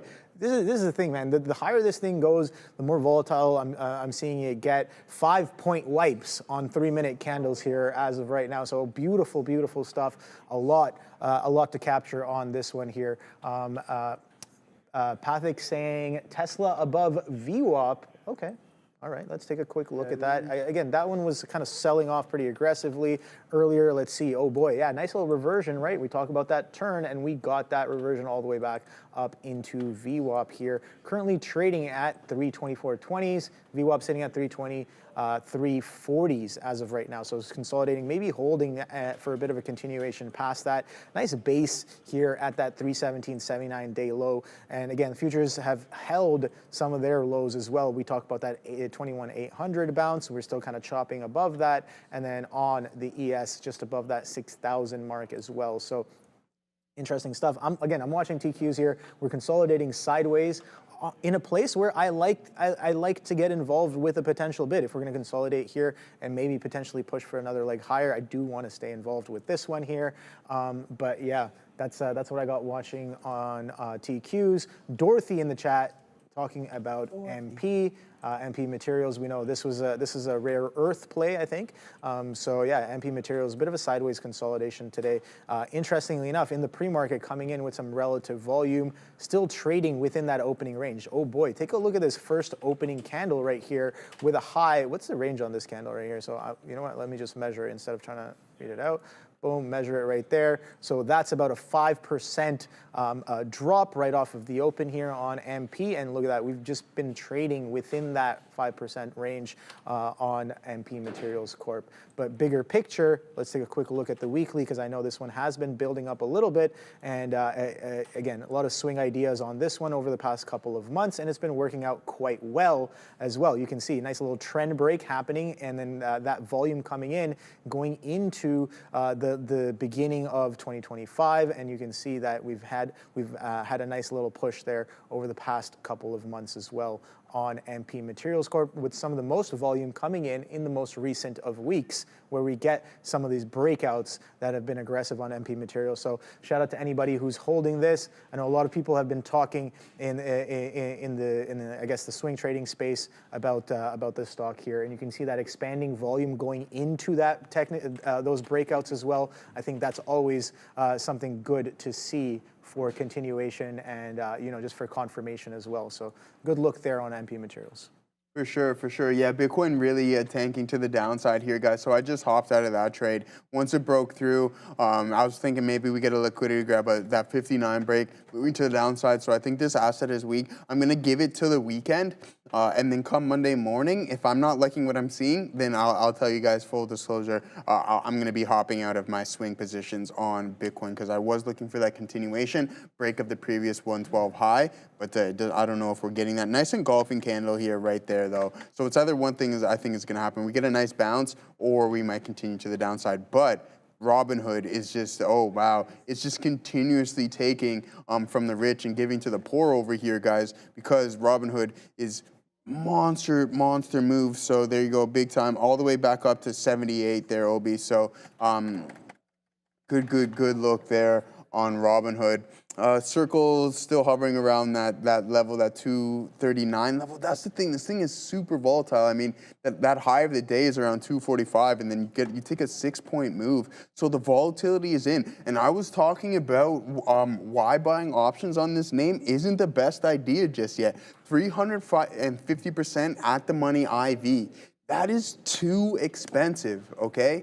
If you are not writing, you do not want to be buying that right now. That's just my opinion, okay? That is too expensive because if things start to cool off, let me pull up Circle here, because if things start to cool off, man, you're just gonna, day by day, volatility decay, it's just gonna ruin your time. But this is a big, big move that we're experiencing here in Circle. This is a positive sign though, right? Gaurav, take a look at this one. A big time potential hammer at a high here on Circle. So let's see, maybe you get a short day come Monday, but be patient on this one. Don't chase, especially via options contracts on that one. So BTC is going to 120 to 125 by August, says Bob the Dog. I hope you're right. I hope you're right on that one, my friend. And like I said to you earlier, I have no issues with getting out and then getting back in at a better price, right? I told you my game plan with the contracts. The shares are whatever. I'm just selling the swing shares to mitigate the loss from the contracts. That's all, right? It's nothing crazy. It's literally like I think I have 50 shares left, but they're at a good average price. But then the multiple contracts is where you can really get dinged if you don't manage those positions correctly. So that's what I got, DJ. So, what do you think of Game 6 of Stanley Cup Final, Roland? Yeah, I mean, it was a dominant performance, right? It's Florida's third year in a row reaching the Cup. They probably should have won in the first year, but they didn't, came back, win it 2 years in a row. And a lot of these guys, rumor has it, that they're going to be taking discounts so they can have that team come back and then potentially go for another run, so 4 years in a row. So hopefully the Toronto Maple Leafs take a page out of the Florida Panthers book, which I highly doubt they will, because we all know how that goes on. I don't want to get into that because I was actually arguing with my friends this morning, bright and early, 7 a.m., about the Leafs. So yeah, I mean, it's crazy. Yeah, Gaurav, I'm not touching Circle for any swings. Yeah, good idea on that front. I think it's something to stay away from right now. There's going to be other opportunities to get involved, but that's what I got going on. Patient, possible ad here, possible second entry on Bitcoin. I don't want to try to milk a stone, but Obi, what do you got for us? Well, VinFast announced the opening of its first authorized dealership in San Diego, California, in partnership with Sunroad Automotive Group, as it strengthens its U.S. distribution. VinFast already has a robust network of more than 30 authorized dealers across 15 key states. Globally, VinFast operates 388 showrooms with over 90% now dealer-operated, following its strategic pivot to a capital-efficient dealership model in late 2023. Check out our friends at VinFast there. Some of those vehicles, man, I talk about them. Not too bad. I remember when they were holding the display. I think it was in not Yorkdale. Was it in Yorkdale? I think it might have been in Yorkdale. But yeah, I got a chance to sit inside some of their vehicles, and I really liked. I like the Polestars. Polestars are sick. Like we're starting to see more and more. PSNYs on the road there. That's the stock. That's the PSNY is the Polestar stock. Yeah. The PSNY not really doing too hot, but the vehicles themselves I think are pretty solid from what I've seen. Then again, I haven't really driven one, but VinFast I have been inside one of them, and absolutely beautiful. Some of they got the star ceiling as well in some of them. In the Polestars? No, in the VinFast. Yeah. So some of their SUVs very rolling Rolls Royce then. Yeah, I guess. Yeah, the luxury aspect of it seemed pretty nice as well. I never really got the chance to drive one, but I think one of my uncles, he was just like, yeah, he actually booked a drive test with them, but I never got around to asking him how it went. But have you ever drove a supercar? I don't think so. No. I drove my friend's P90D. Tesla Model S, Oh, P90D, that thing is fast. Is it fast? Oh yeah, it's Yeah. fast. It'll No cook torque, it'll no cook a torque, lot of yeah. stuff on the street for Yeah, sure. there's no torque, man. That's why. Yeah, it's just right there, boom, right there. Yeah, The thing is, exactly. you get so spoiled after sitting in one of those because you're just like you have so much power at like just right in your there hands. on your Yeah, that's crazy. like just right there on your foot. Right, and then it's just like, oh boy, right? Nothing else really feels the same anymore, and then you're just like, okay, well, maybe you don't have the sound of the engine or the rumble of the engine, but that jerk is definitely there for sure. Oh yeah, I bet. yeah. I want to, because I know at Woodbine Racetrack that once in a while they'll allow you to, like, you can go. Yeah, and you can just, do like, the get supercars, there and stuff. Yeah. My brother-in-law actually, he told me, he was like, yo, you should come. We're doing this exotic run and everything. And I was like, yeah, I don't know if I'm gonna do that. Yeah, you could pull up the old BM there. Maybe. We'll see. It'll probably it will definitely get sauced amongst all of those. But yeah, no. But yeah, it was. I think exotics are fun. But it's interesting how some of these electrical powerhouses can really kind of ruin that experience. In a sense where it's just like nothing's really that fast anymore. So. Wow. You see, interesting world we live in. You see Robinhood here? This is like right back to OP right here. We were talking about this. So in the past, OP. a full-on 100% reversion was relatively rare, but we're seeing so many full-on 100% V-shaped reversions in this market, and I bet it's catching a lot of players offside, to be honest. Yeah, So it's like you start to see. It's like sometimes so you hear about markets changing over time, and when you're here every day, kind of watching and observing, you're like, oh damn, things that we thought shouldn't happen very often are starting to happen a lot more often. So how can we kind of adapt and change our play style to kind of compensate and still extract effectively from this price action here? But yeah, Micron is another one. Somebody in the chat earlier was talking about Micron. Look at this V-shaped recovery. If you're holding this, being like, oh, this is going to close at low a day, oh boy, coming right back through opening range highs on this stock as of right now. So beautiful reversion there, and that reversion coming in. What time does that come in? In and around 11 o'clock, 10:40, 10:50ish there on Micron. So which kind of I'm asking the question: what is ARM doing? What is SMCI doing? We know that TSM news came out, and a lot of these semiconductors got a little bit of a flush there off of that. You can see NVIDIA as well coming in. Interestingly enough, right into that 145 is where that selling steps right back in, and that catalyst comes out. I think, well, you know what? Let's go to TSM and see where that catalyst exactly was, what time. So that was about 10:39. Let's see what action NVIDIA did around 10:39, and boom, right there. A failure to follow through that 145, which happened to be pre-market, opening range low, and it also happened to be where that crazy iceberg was sitting all the way from 5 a.m. going into about 7:45. That 145 level, definitely a lot of ice there. I was like looking at it.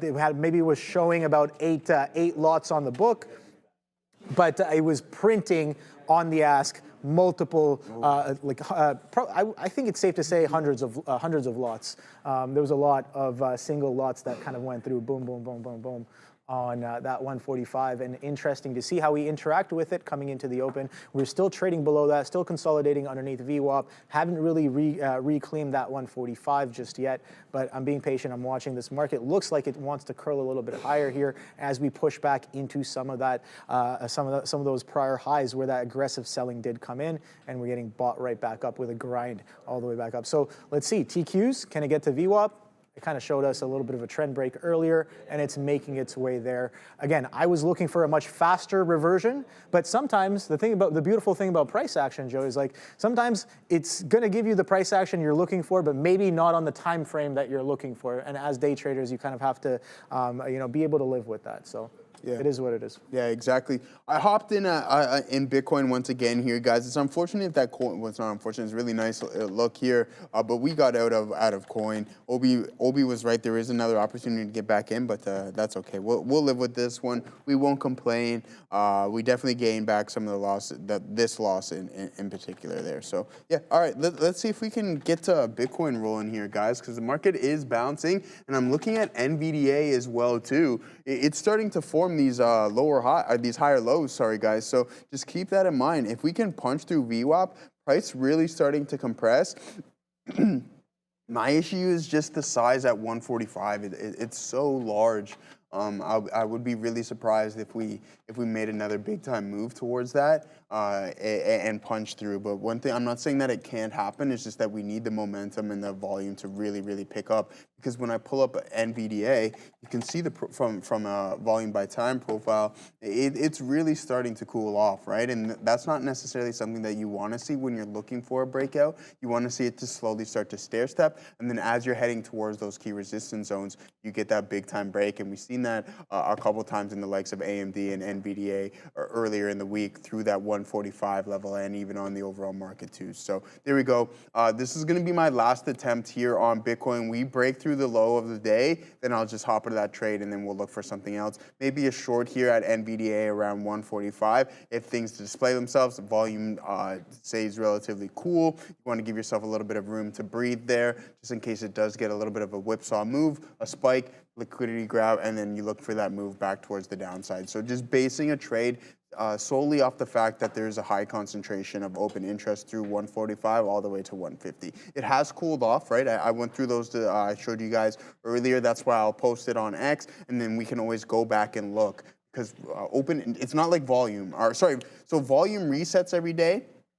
With options contract, yeah, there's definitely something coming in here. I think I'm gonna short NVDA up down here. OB, NVDL, yeah, we're getting some news here. I like this. We're gonna go over to Adara. I'm gonna hop short NVDL here, guys.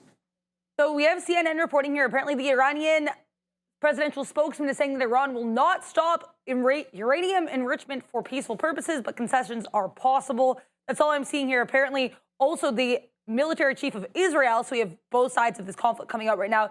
Israel's military chief saying that half of Iran's missile launching capability has been destroyed in a week of Israeli airstrikes. So getting comments here on both sides here. Keep an eye on uranium, because that was mentioned by the presidential spokesman of Iran. Also keep an eye on Meta, which had a completely unrelated headline here. And as you can see, a little bit of a spike, nothing significant.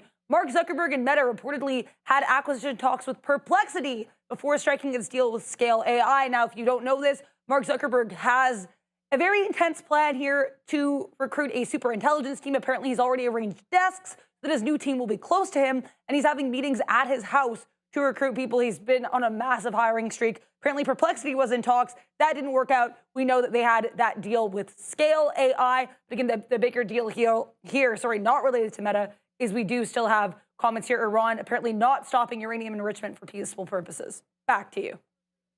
Thank you for that, Adara. We did get a small move down there in NVDL. So you can see I'm long and short right now, a couple of names. Let's see if these can come into play here. I think this is going to be really important, an inflection point here. It's going to break up and squeeze me out, and I have no issues with that. As soon as it punches through VWAP, I'm not even going to give it that much. That's quite a bit away. That's P Pro VWAP. What I'm seeing here displayed is around 144.60. So yeah, I mean, if it breaks through that, then I'm just gonna hop out of that. Especially, I'm gonna be keeping my eye on the volume, because if it does decide to pick up, then you don't want to be short this name, because you can definitely get that squeeze through 145. But right now, I'm gonna be looking for that continuous rejection of that level. I'll pull it up one more time to see what we got going on from a OI standpoint. I know we've been looking at it. Has it increased? Has it decreased? I think this is gonna tell a lot for us. And let's see what we got going on at 145, 129, still cool. But I mean, you got to think, on Wednesday, it had 200,000 contracts. So then now you have 130,000 open contracts. So that's a 70,000 contracts being cooled off there. And I think now that Branko's mentioned it, because it was a buy imbalance on Wednesday of $1 billion roughly, that could be a part of it. Those 70,000 current or closed contracts now, but we've seen that decrease from that open interest, which was at 200K, now sitting at 130. Okay, so yeah, potentially some part of the book getting taken out. Yeah, is what you're saying. Exactly. Yeah. Way to simplify and put it in layman's. So on that news, again, Adara was like, uranium. So right away, I'm like, all right, let's take a look at some uranium stocks here. We have the Global X Uranium ETF. Sure, it doesn't do crazy amounts of volume. Current volume sitting at 2.4 million shares traded on the day, with an average volume of almost 5 shares. But you can see already off of the open, a little bit of a flush, consolidating near its lows under underneath the VWAP. So yeah, that's the uranium ETF. I think there was another one called Quadruple U, Energy Fuels, maybe a little bit of a uranium stock as well. You can see, again, very similar action to that of the ETF on this one there. So for anyone who is interested in potentially looking at some uranium names, there those are for you guys there. But yeah, a little bit of a flow coming in with that news. Again, nothing too crazy going on, but it's interesting to see how players kind of you can see players start to position themselves or into the market for potential trades off of those news catalysts as well. And yeah, sometimes I'm like, you don't even know what the news is, but you're like, okay, there's some unusual flow coming in here, so there definitely is probably some sort of news on that. So let's see what we do in and around here. TQ's got to 73s. We attempted to push a little bit of a chop right there. We can see that this 15-minute candle kind of wicking the prior 15 and holding a little bit of that 21,900 as resistance.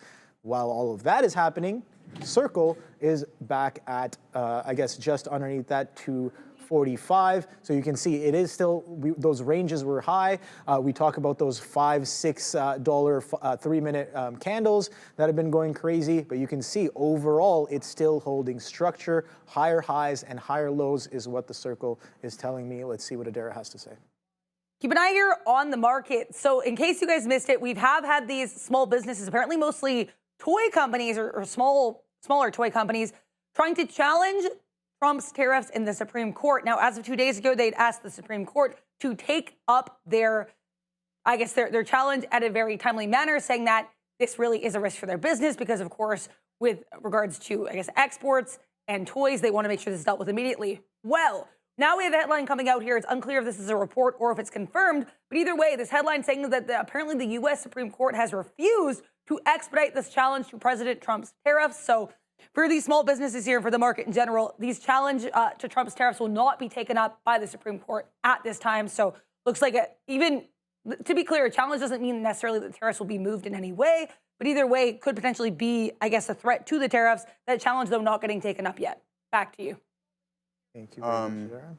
Yeah, okay, there we go, guys. So I got stopped out of Bitcoin here again. That's going to be my last attempt here, guys. Got aggressive adding for that bounce back towards VWAP. Didn't work out. That was our first attempt, small, and then we get more aggressive right there. Not working out. We're continuing to the downside, but I got equally as aggressive here on the short on NVDL, guys, here. So you go entry, add as we started to pick up in momentum, and there we go. Now we're cooking, Obi. Let's go. Heading back towards the low of the range. Gonna aim for the primary target is going to be the current low of the day. Talking about the open interest is, unless I see something otherwise on the lower time frames, like 1 minute we close as a hammer that can give me a signal that we can potentially bounce. That's what going to be my target here on NVDA, is towards that low of the day, and even maybe an additional add here, just trying to make this trade as big as possible. Yeah, no, I really like that. I kind of, again, I'm watching the TQs here. I'm like, all right, well, if we're going to crack a little bit lower here and maybe test the end of this consolidation low, I do want to participate in that 21,900. Again, I was looking for a push back up through this lower high. And that didn't really come in, and we got another lower high, a consecutive lower high with aggressive selling, which again is confluenced with a little bit of market news. So yeah, I want to dabble a little bit in this and see if that comes into fruition. Just trying to participate with the selling coming in. Again, more of the same of what we saw in the morning session here. Maybe potential sellers stepping back in. We're still holding underneath VWAP. We're still holding underneath a lot of that prior structure, and I'm looking at the Mag 7 here as well. Alphabet coming into its potential lows. Tesla, yeah, it got all the way back up to VWAP, but guess what? Cracking that trend, that bid that took it all the way up to VWAP. Let's see if that can come in as well. Spider turning as well. Apple still consolidating at its VWAP, so nothing too crazy happening there just yet. And another stock right here, Amazon. Oh boy, again, you guys saw, I attempted to try this long, and the long was definitely wrong. As you can see, any sort of attempts at a bid have just been crushed, and this thing is just kind of dwindling and consolidating near its lower extreme on the day here after getting a crazy flush right off of open. Like that, like the buying didn't really dissipate, I guess here. Look at that high volume candle right here. It didn't really dissipate for an hour and 30 minutes after we've already pulled back about 2.6% on the day on Amazon off of the opening range highs. And then we start going a little bit more sideways there. As of right now, still holding that 209.60 day low. Let's see where that'll take us here. Market catching a little bit of a bid here once again on top of the low of this consolidation. Let's see. This is where buyers have been stepping in. I was looking for a potential crack of that with some new information, that being the news coming in, and we saw again a little bit of increased flow as well. But 245s now trading on Circle, so oh boy, that thing just keeps going, man. Yes. Can't stop, won't Can you capitulate already? Like, come on. Oh, you're waiting for that breakdown, eh? Oh, you're short the T. No, I want exhaustion. Like I'm talking about give me something euphoric. But look at the daily. I like the daily. The daily is going the daily. parabolic. The daily. A nice indecision print right there. We got some news going to Adara. What I'm seeing on NVDA is actually one of the last things that I actually want to see. But let's see what Adara's got for us. APR. This is Capricorn Therapeutics taking quite the hit. So far, this is like a $3 hit right now for CAPR. Looks like we're still open, so no halt here. Basically, I have to provide a little bit of context. So looks like a couple days ago, it was reported that Nicole Verdun had exited the FDA, where she served as the leader of the Center for Biologics Evaluation and Research, or the CBER. She was replaced by an individual named Vinay Prasad. So with that context in mind, now I'm seeing a report coming out here. Apparently, Nicole Verdun, again, the former chief of CBER, had scheduled an advisory committee meeting to review the therapy developed by CAPR. However, the new chief of the groups is actually kind of skeptical of the treatment and decided to cancel the meeting. So again, because of the switch up at the FDA, CAPR's treatment will no longer be reviewed, setting the stock pulling to the downside. Back to you. Wow, that's crazy. Yeah, no. Yeah, Neil and I just talking about like how like that dropped down like crazy. Like that should that not be halting a little bit earlier?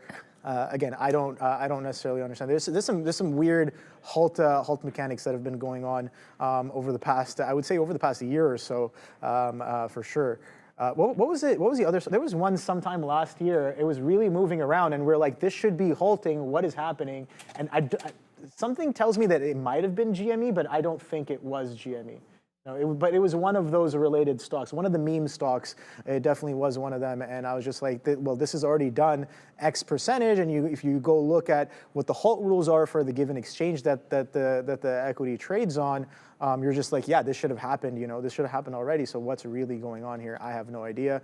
But yeah, market kind of sideways here. That's selling, catching a little bit of a bid on top of the consolidation lows. So yeah, we'll see. IONQ though, oh boy, that thing kind of reverted all the way back down pretty nicely here. So IONQ, again, another, we talk about V-shaped recoveries. Look at that V-shape back to the downside here on IONQ. But again, VWAP has held relatively well, sure, not perfectly well, but it has held, and every VWAP hold has given us higher highs and higher lows. So let's see if we build another higher low on top of this morning session consolidation here on IONQ. I definitely have very close eyes on this one going forward into how this catalyst kind of develops, right?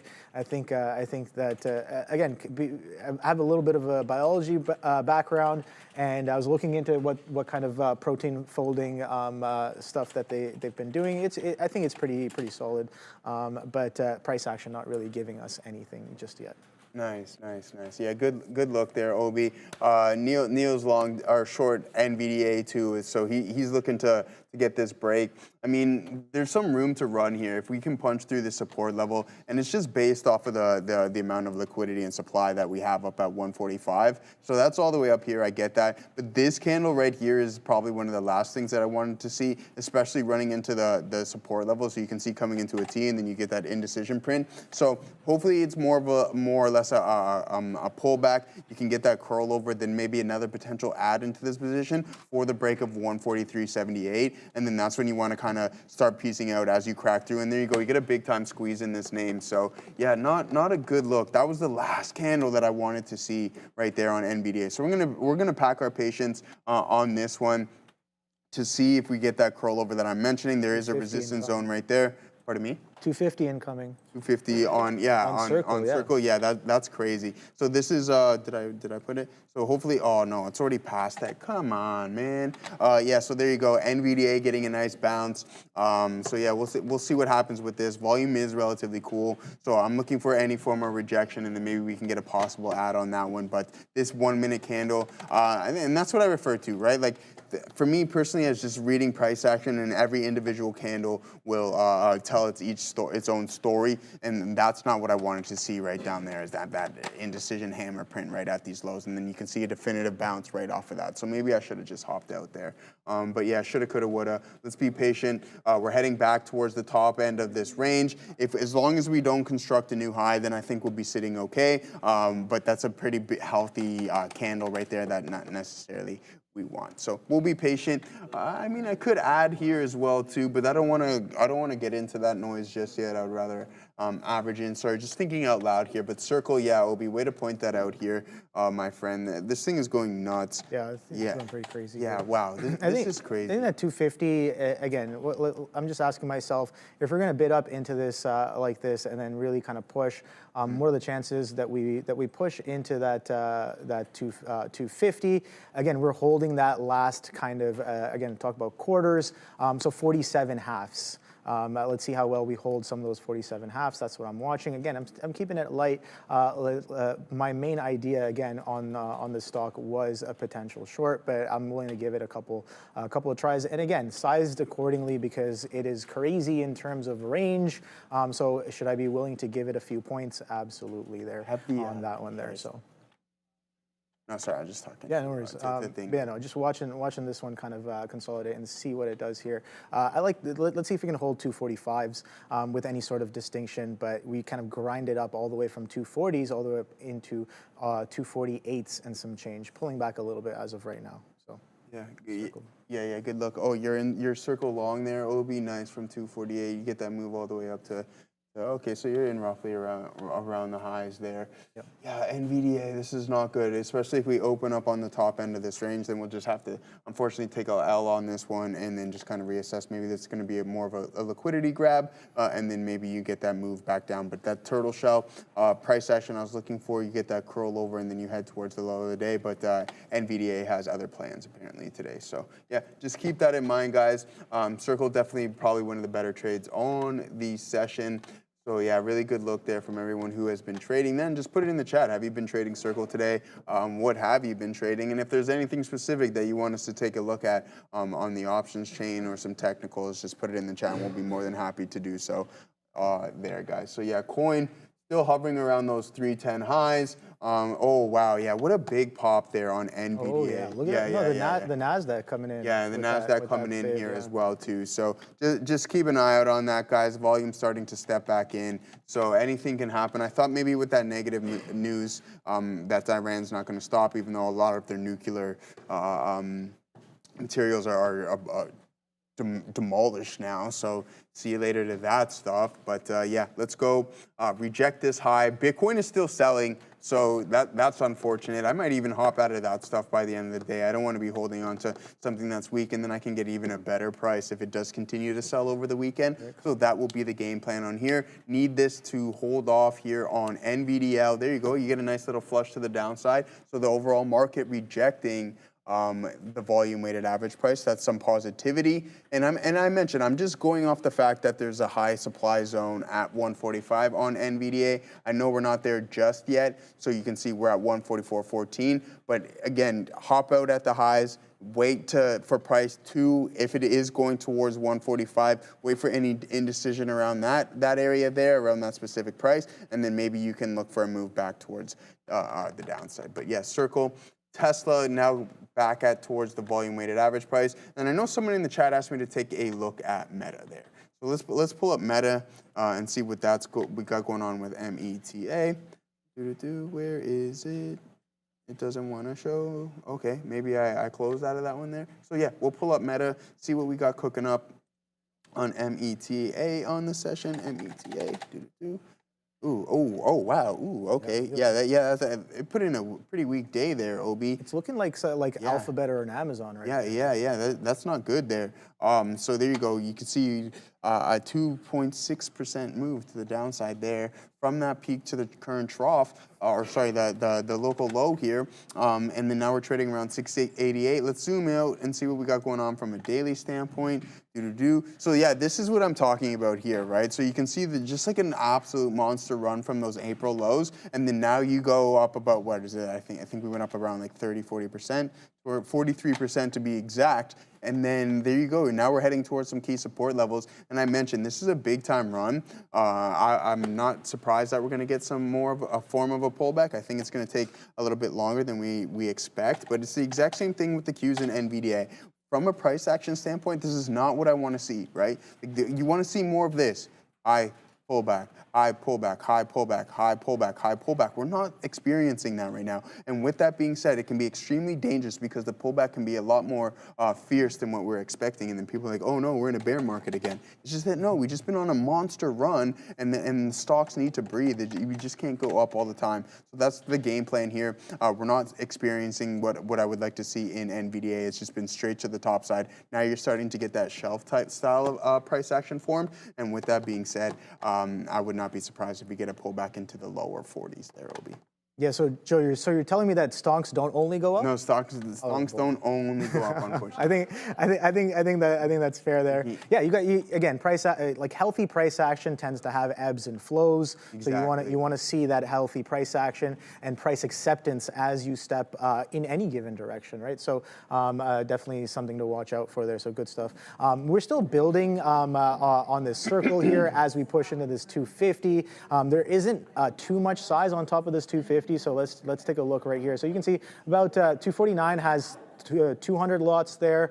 We haven't quite hit that just yet. 250s I'm seeing with about 300 lots. So nothing too crazy yet. Again, after seeing stuff like Nvidia last week, where you have about 10,000 lots on the offer, 300 lots, maybe not really too significant. But is it relatively different?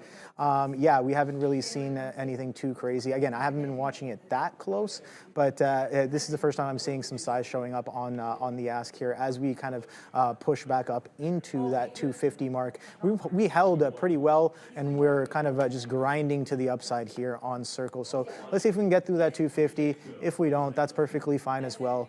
Let's look for potentially the next trade as well. The market pulling back in, so oh boy, we kind of clipped some of those highs and then revisiting consolidation lows here on both the Nasdaq and the ES. So interesting look here, but I'm gonna continue watching Circle to see how aggressively this can potentially push through 250. If it doesn't, then I'll also have another iteration, another answer as well. So just feeling out how this one will work as of right now. So let me know what stocks you guys are trading in the chat. More than welcome to take a look at some of those. This market's absolutely crazy, man. These chops, oof. Friday, man. It is a Friday. Just joining, did I talk about OXP? No, I did not. Can I explain, options expiration? Yes, I did. Can I explain why it has such a large impact on the market? What do you expect for the end of the day Monday? No, if anything, it's today, right? So I'll go over this one more time. So you have multiple, so you have index options expiring, and then you also have monthly options expiring. So one thing that you want to note is that, okay, yeah, we have these high concentration. So you're going to see high levels of open interest. And then what is that going to lead into Monday is where's that open interest roll over to? Okay, so just keep that in mind. That's how I look at it. Is it the right way? Maybe not. It's slightly subjective. But where does that roll over to? Do they start to increase in strike price? Are they lifting on the strike price? Or does it start to decrement lower, lower, and lower? All right, so just keep that in mind. You want to focus on where the concentration is. And that can also give you a range in what... in what like the market may be moving, or the likes of NVDA. You can get the magnet effect, but then also when you run into those levels, you can see that the stock is being heavily defended at 145 or 600 in the likes of SPY, and then you can see that continuous defense, and it won't allow the price to go any higher because it is a supply zone, and there isn't enough demand north of that specific strike price in order for it to continue to climb higher. So you get the hedges, as Neil likes to call them. I like that term. I'm going to steal that one from him. Continuously press price down. But then there's one thing that you also have to know, right? So if you have a 200,000 open contracts at 145, we'll just go off the basic NVDA example. Now, okay, you have individuals that are long that contract, but then you also have the opposite side, right? And chances are it's the market makers, and they don't want their short options to close in the money. So that's why you can see the continuous defense of those specific levels. And then you can get that big time breakdown. And we went over 2 examples in the likes of NVDA during its prior earnings report. I believe it was 2 quarters ago when we were looking for that 145 or that 150 break. But the open interest said, no, we are not heading in that direction. We are heading south because there isn't enough demand north of those specific levels. And then that's when you can kind of get in that short squeeze territory. You have these massive call and put walls, and then sure enough, something happens, and then everybody wants to start accumulating the stock at higher levels, and then they're like, okay, I'm accepting of this price, as Obi would like to say, accepting of this price, and then that's when you get people who are offside on the opposite side of those walls have to start when you get that squeeze type price action. So hopefully that answered your question. I mean, that's what we're experiencing here in NVDA. We've seen it throughout the week. But we also seen us squeeze through that level as well too. But then you can see the preceding sessions, it was not willing to accept 145, and then you get that continuous move down. Yeah, again, that's something you got to keep in mind as well, and I'm learning that over time as well. It's like certain types of consolidations just mean it's a better price acceptance, even if you think something is overextended, right? So it's like the consolidations really kind of give you a little bit of a perspective, and I'm trying to get better at reading into some of those consolidations and relative to when and where they happen as well, right? So again, we talk. One example could be like the one I mentioned before. A stock consolidating near its day's extreme, either near the high or near the low for a given period of time, and then that range can be a little bit interesting sometimes, given the context as well. But you can see the futures flushing to the downside. I'm curious to know whether or not we print some fresh lows on the day. Can we get below that 21,800?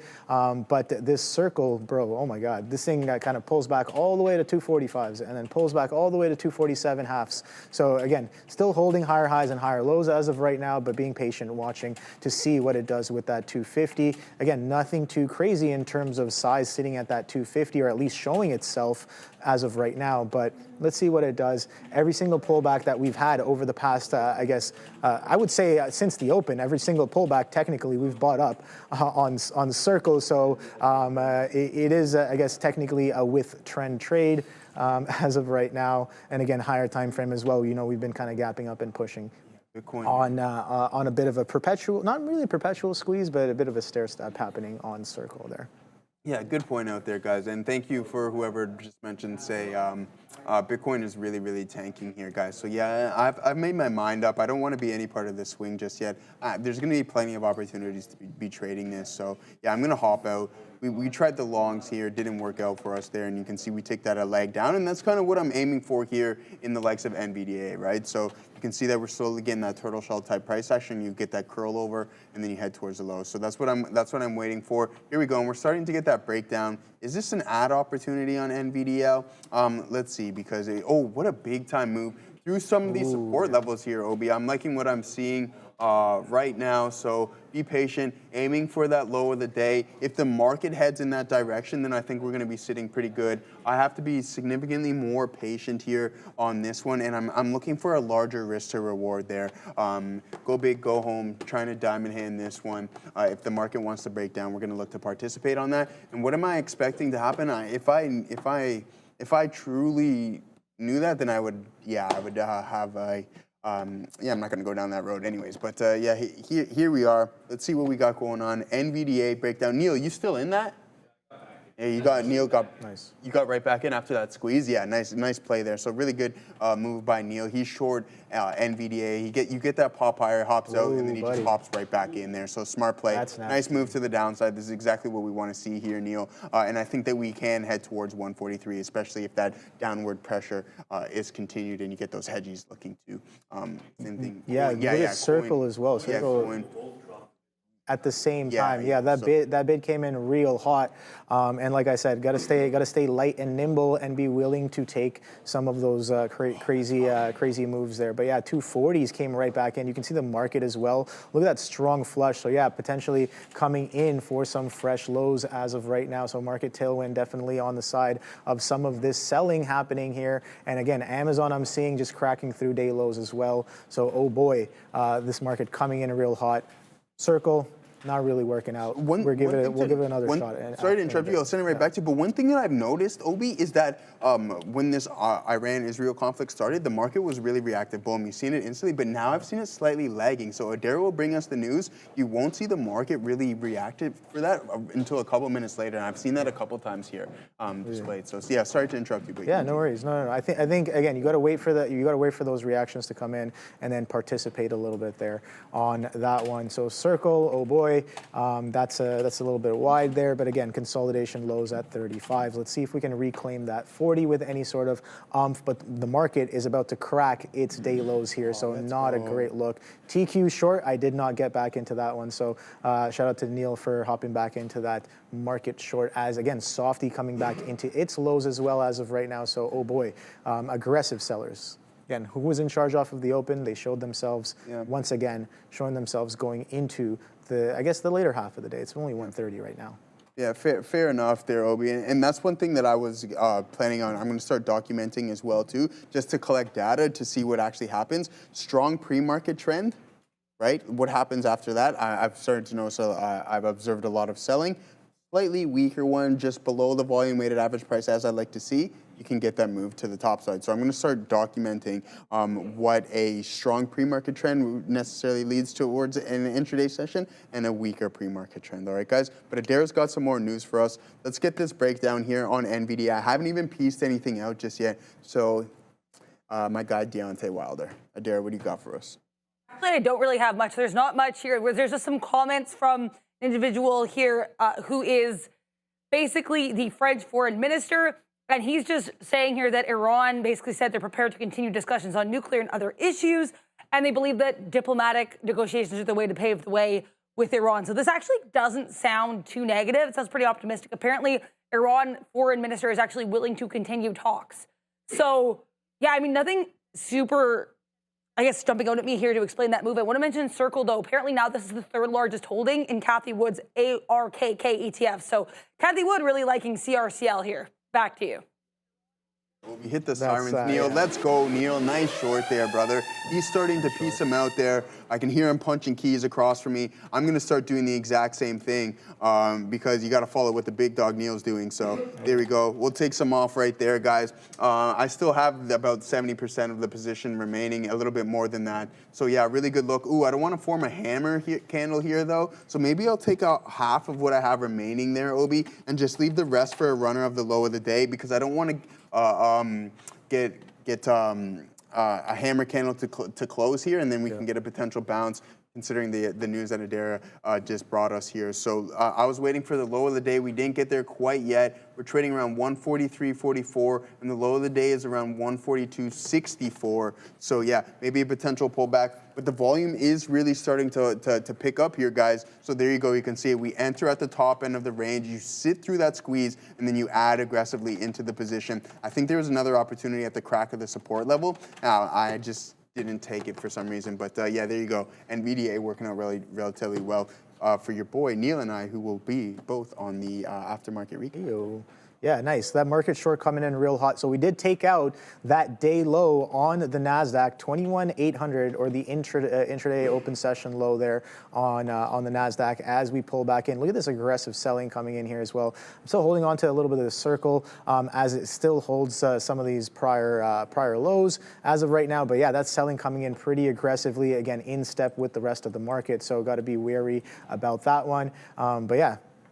Aggressive sellers, very much in charge. We're seeing more of the same. So let me know in the chat, what have you guys been trading? Are you guys short anything off of that push? We're getting that continuation again off of the news that we got a little bit earlier. We saw the flows come in. That 21,900 rejected pretty aggressively as well. And oh boy. This circle's coming in real hot, so I'll just get rid of that one there as it pushes aggressively through that consolidation low at that 335. So definitely risked a little wide on that one, a little wider than I'd really like, but it is what it is. We'll wait for the next trade. That 235, oh boy, that coming in real nice. So 250, failure to follow through as of right now, cracking a little bit of that trend. Let's see if we can come back down into VWAP. That's 230. We're trading 233s.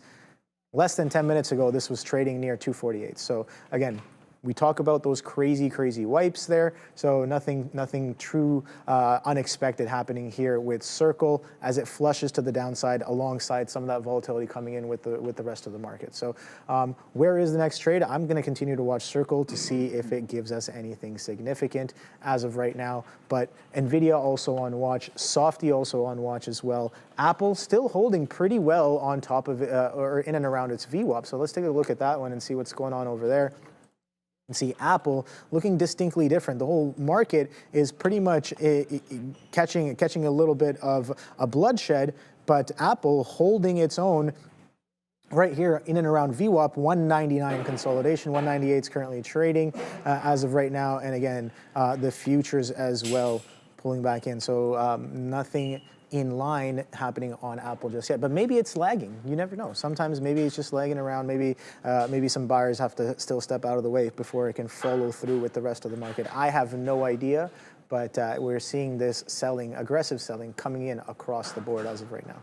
Go long here. All right, go long here. Says all out of 0 DTEs. Nice, good work there. Hopefully you made some puts or calls, but it seems like the calls were definitely. I mean, the puts were definitely the winner chicken dinner of the day. Oh wow, yeah, Circle, Obi. This thing is insane. Like I mean, that's almost a 20-point drop right there that we're experiencing on Circle, and that's what I'm talking about here, guys. Like I'll pull up the options chain, and you can just see the at the money IV, and it's just like it's so tough to sit through some of this stuff here. 416%. So that has grown since I've seen the last. So 416% on the puts.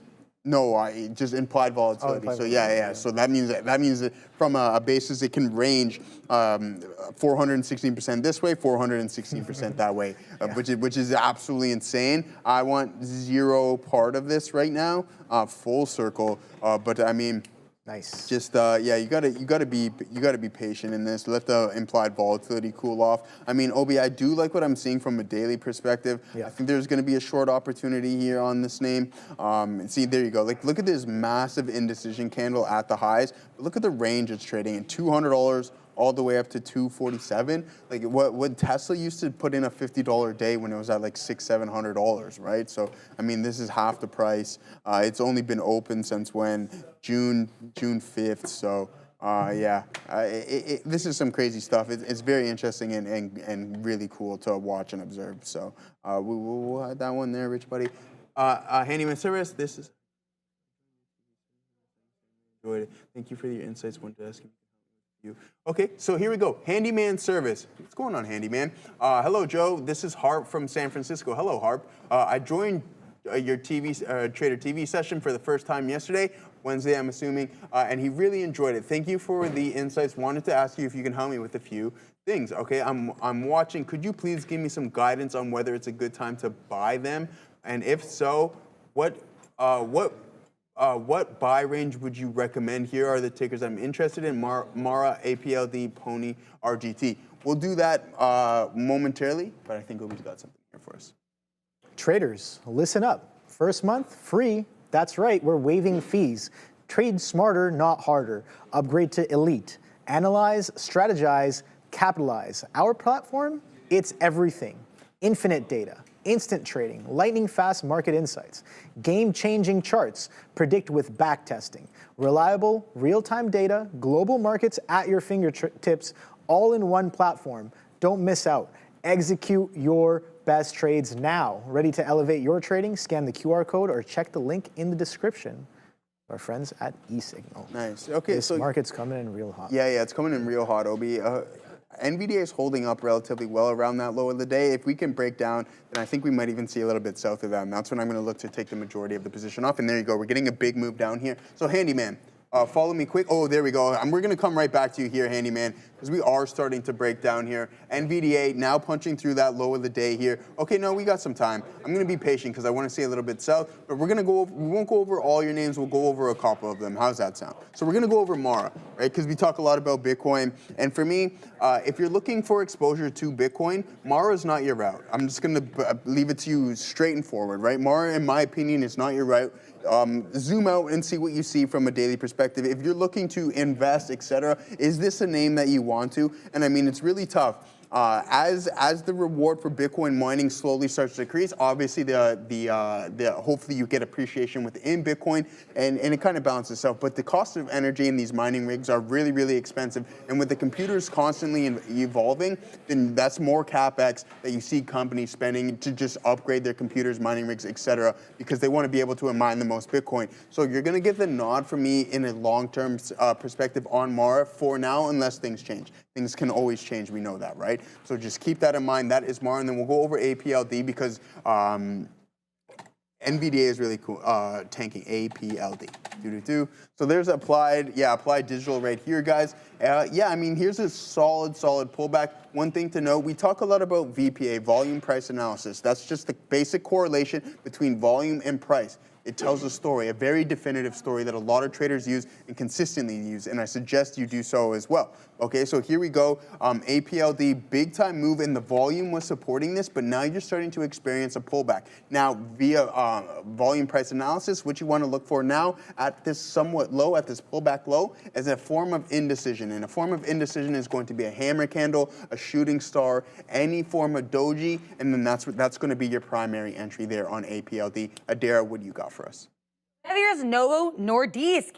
NVO on watch here. Company basically making an announcement, and to kind of put it into layman's terms, they said that in a real-world study, people that use their Ozempic injection had a 23% lower risk of major heart problems, like, for example, heart attacks or strokes, compared to those who used dulaglutide, and that's even after adjusting for blood sugar levels. So seemingly positive data here for NVO, and it's worth noting Novo Nordisk actually looking distinctly different from the rest of the market. A little bit of a rounded bottom here. Its competitor, that's still Novo, Eli Lilly, also in this space. Again, not necessarily as weak as the rest of the market, though both did undergo a sell-off at the open.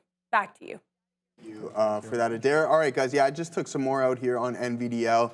I don't have much left, about 10% of the remaining position. We'll let this ride. A small flip from red to green here. I won't complain, nothing to cry home about on that one there, Obi. So, yeah.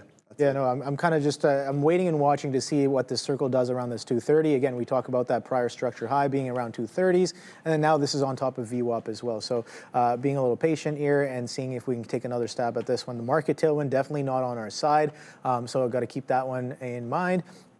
And again, there's a lot of confluence here as well. That 230 is not only this consolidation range from about, the 10 a.m. to 11, it's also the opening range high. We saw in the pre-market right here, we had a quick pop into 235s and then strong flush. Again, sellers almost front running it into the open for that crazy flush down. You can see the opening price almost never violated for very long and then continues to push much, much lower, finally finding a bid on top of that 206 mark right now.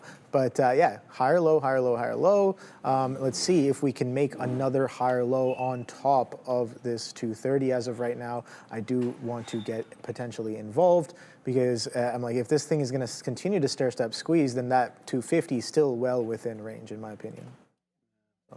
That's what I got. That's what I got watching right now. I'm not really seeing too many stocks in the chat, but people are talking about how bulls are potentially getting slaughtered in this market. And yeah, we kind of talked about this earlier. It's like, okay, well, what has the chart shown you? What has the price action on the day shown you since the morning session? You can see that sure, around 9:45 after the first 15-minute candle is printed, you can see a strong selling coming into the market and taking us all the way back down into pre-market lows and then stepping back in, I guess, a little bit lower every single time we do attempt to catch a bid here. So the question becomes, we just broke the lows, we're catching a little bit of a bid back into that range. Do we make another lower high? That's the question I'm asking. I have no idea, but let's wait for it to show us and see what potential trades we can take off of it as well. But we only got about roughly about 20 minutes here. Yeah. Time flies. Time flies when you're having fun. Yeah. Time flies when you're having fun.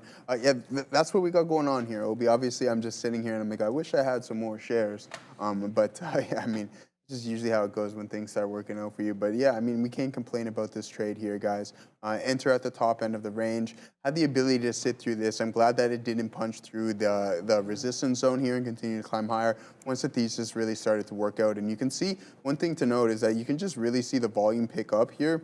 So that was an outline candle. Oh, okay, that's slightly fishy. Let's see what we got going on. And then boom, boom, boom. We add some more into that position, and it ended up working out for us. But yeah, we can do a quick review. I only traded 3 names today, but there's plenty of time. Obi, I like that you mentioned that. I think the imbalances are going to be really big today. Yes. It's going to be very, very interesting. I like that you're saving the majority of your risk for that. I think that's really smart because there's going to be some big time opportunities there, especially on some of these names that are that have high levels of options activity as well. So keep that in mind. But yeah, let's go over what we got going, what we traded here today, and just from a win and loss perspective. And Ian Ganther, I appreciate those kinds of words, brother. There's no, I think, sorry, what I was going to say, I think at some point you will be able to kind of just disconnect and then trade things that are in your long term from an intraday standpoint, because it is 2 totally different perspectives, right?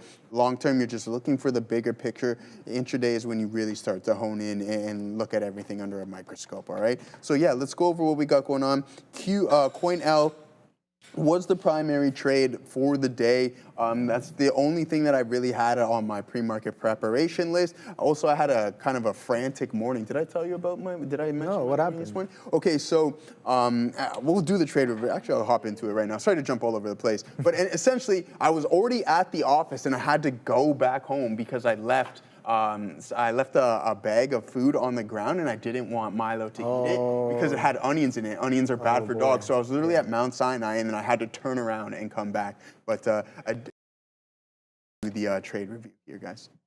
Keep an eye here in the market. More comments coming from France's foreign minister saying that's basically dangerous to impose an Iranian regime change from the outside, and that apparently basically military operations can only delay the Iranian nuclear program. So the foreign minister of France here seeming pretty skeptical that any military operations are going to change the state of things with regards to Iran and Israel. Now, apparently also an official is coming out saying that there's no more nuclear talks scheduled right now between Europe and Iran. Back to you.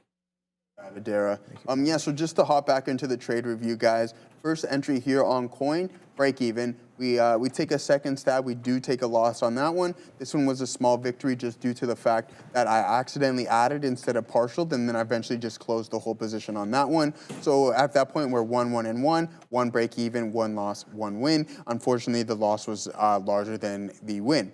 That's not the game plan, right? You want to make these bigger. And then here we go again. You see it. This was our 3rd attempt on coin. Entry, add, and then we slowly parse out, and then we get stopped out about maybe 30% of the remaining position there. And that's what we got going on coin. So we were 2-1-1 on a coin, 2 wins, 1 break even, 1 loss. All right. And then IBIT, not a good trader for me today. And here you go. You can see we took 3 stabs on this one as well, too, guys. This is a break even trade. Small profit, nothing there. And once it came against me, but then you go, I take a loss here as it breaks through some of these levels. And then I got really aggressive and took a little bit larger of a loss than what I was liking necessarily on that one. But that's what happens. You got to swing big to eventually make big. So we were 0-2-1 there. So a break even, 2 losses on Bitcoin.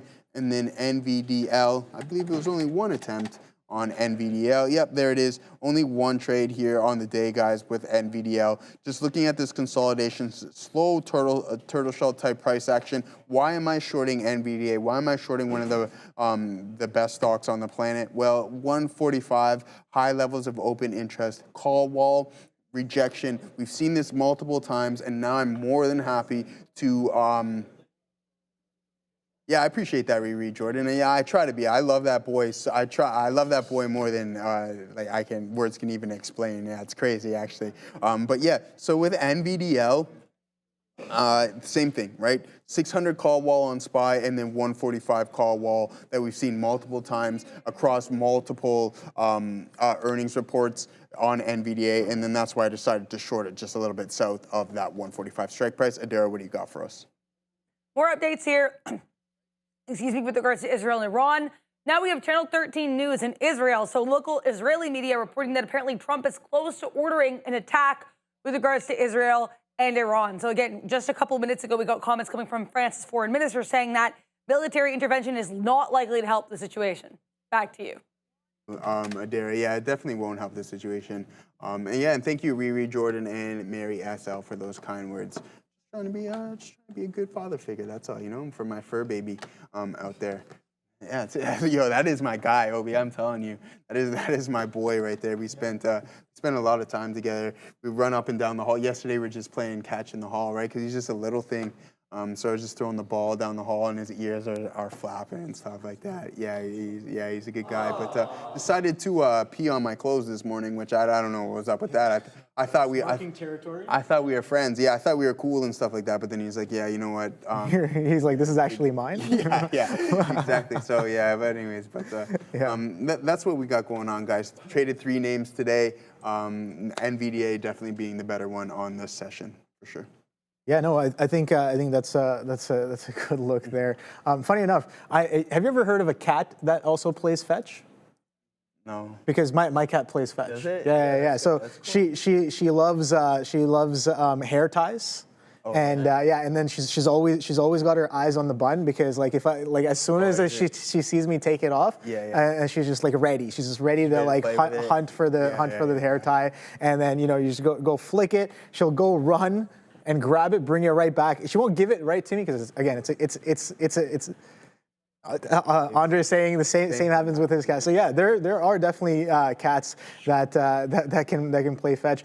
When we got her, I think she grew up around a hound, I think, as well as a kitten. Yeah. So maybe she got some of it from that. I have no idea. Yeah. But no, she definitely loves playing catch. Yeah. But no, I was just saying that it's great when you can. You have pets that are imprinted on you in a sense, right? Yeah. That's what you're talking about. He's pretty much imprinted on you, right? He follows me. But he's your shadow, pretty much. Yeah, that's what I should have named them. But I have training this evening. This is his final training session, and the lady was telling me it's not good if they follow you everywhere. Yeah, it's not healthy. Yeah, because I guess it's not healthy, right? You gotta literally follow. I can't go anywhere without him following me. I think it's cute. But then after she told me that, then I'm like, oh, maybe it's not so good. And Joshua Lee, that's the thing, right? I take him out 4 times a day, right? So he gets taken out twice in the morning and then twice at night. That's the best that we can do, especially because both of us are in the office. And then my grandma will pass by, takes him out. So he gets out 5 times. But he's been struggling. For some reason, he doesn't like going to the washroom in certain places. So it's really been difficult on that front. But he still is only 4.5 months, 5 months. So I'll give him some more time. No. And I tried the crate training. He just lost his crate training? Crate training. What is that? It's just when you try to keep them in the crate for extended periods of time. It's like their home, right? Trying to mold them into their home. Yeah.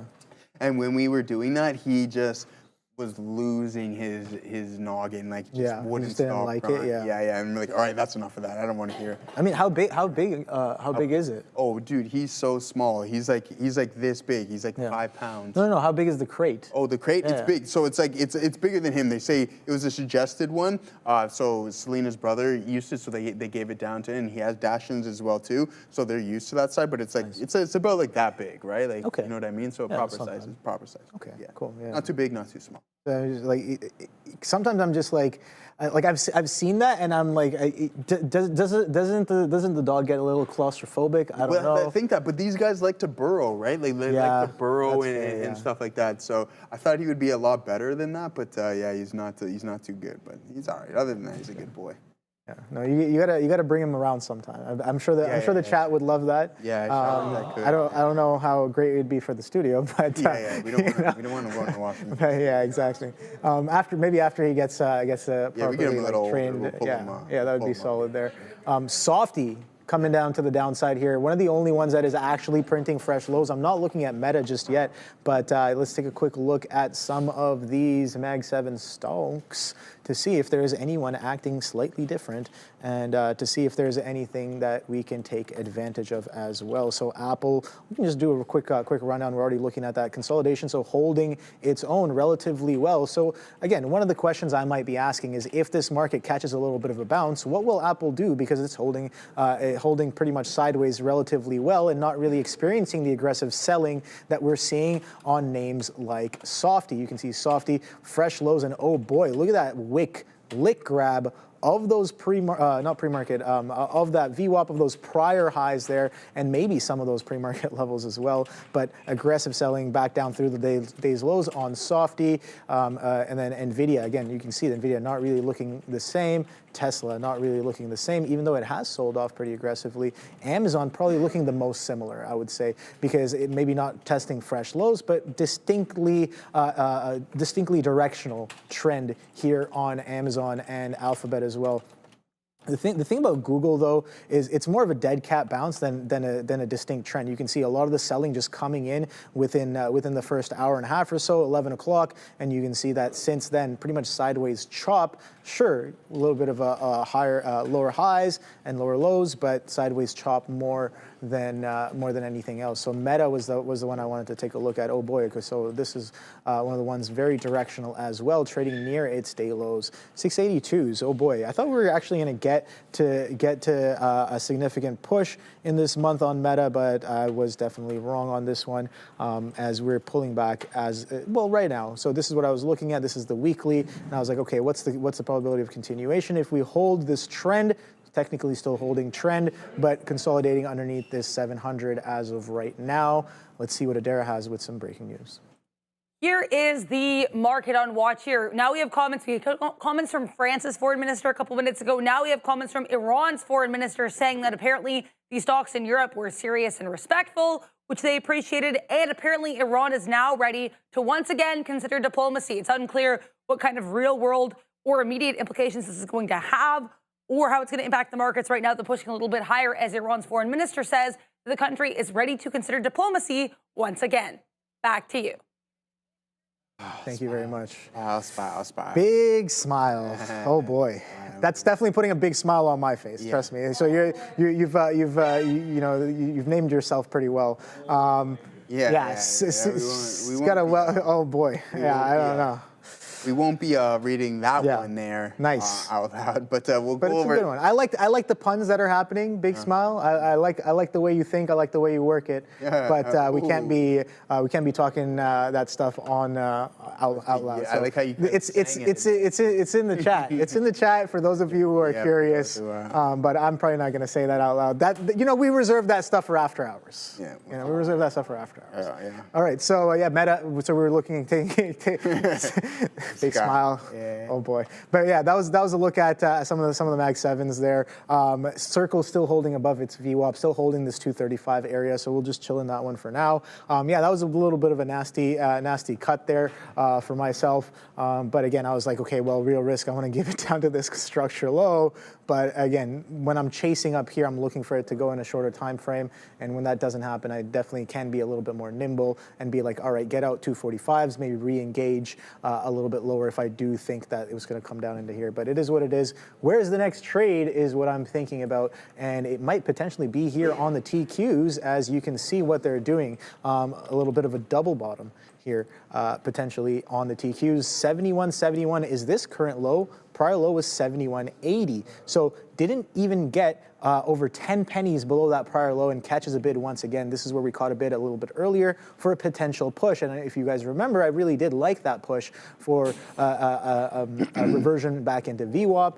Don't really hold on to the short. I see the short coming in potentially, but it grabs those highs. I'm like, all right, well, that's probably not the best place to risk. You probably want to risk some prior structures to be safely kind of, to let the trade kind of work and breathe. But it seems like that trade did come into fruition as we did come in and clock the low a day. But buyers stepping right back in at a place where we saw them a little bit before as well. So let's see if there's actual continuation this time. And let's see if the buyers are strong enough to take us back into VWAP. But you can see both on the ES and the Nasdaq, these futures have been consistently making lower lows and lower highs on the day. Aggressive sellers, again, showing you who is in charge very early on in the day. So Smith & Wesson, wow, okay, so let's take a quick look over at some of the stocks I had on watch this morning. And again, Circle, we're already watching that one. Circle kind of chopping up, making higher highs, higher lows. I like that.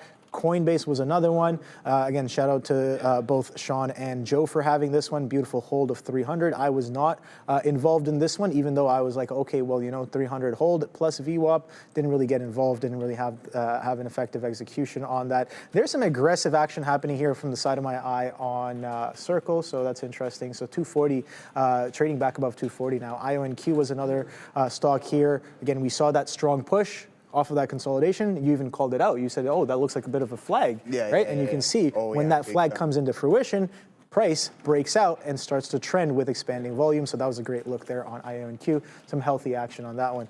PayPal. I know somebody in the chat was talking about PayPal as well. Sorry to interrupt you there. There's a super chat as well too from Eric Rocks. $4.99 PayPal thoughts. Okay, perfect. Yeah. Exactly. So PayPal right here. So we were holding this consolidation. We reverted a decent chunk of the move, but you can see again what I'm seeing here is this is reference price. This is where that catalyst came in on Wednesday right here. So that's the undisturbed price, and you can see we attempted to push. This is where aggressive selling came into this stock.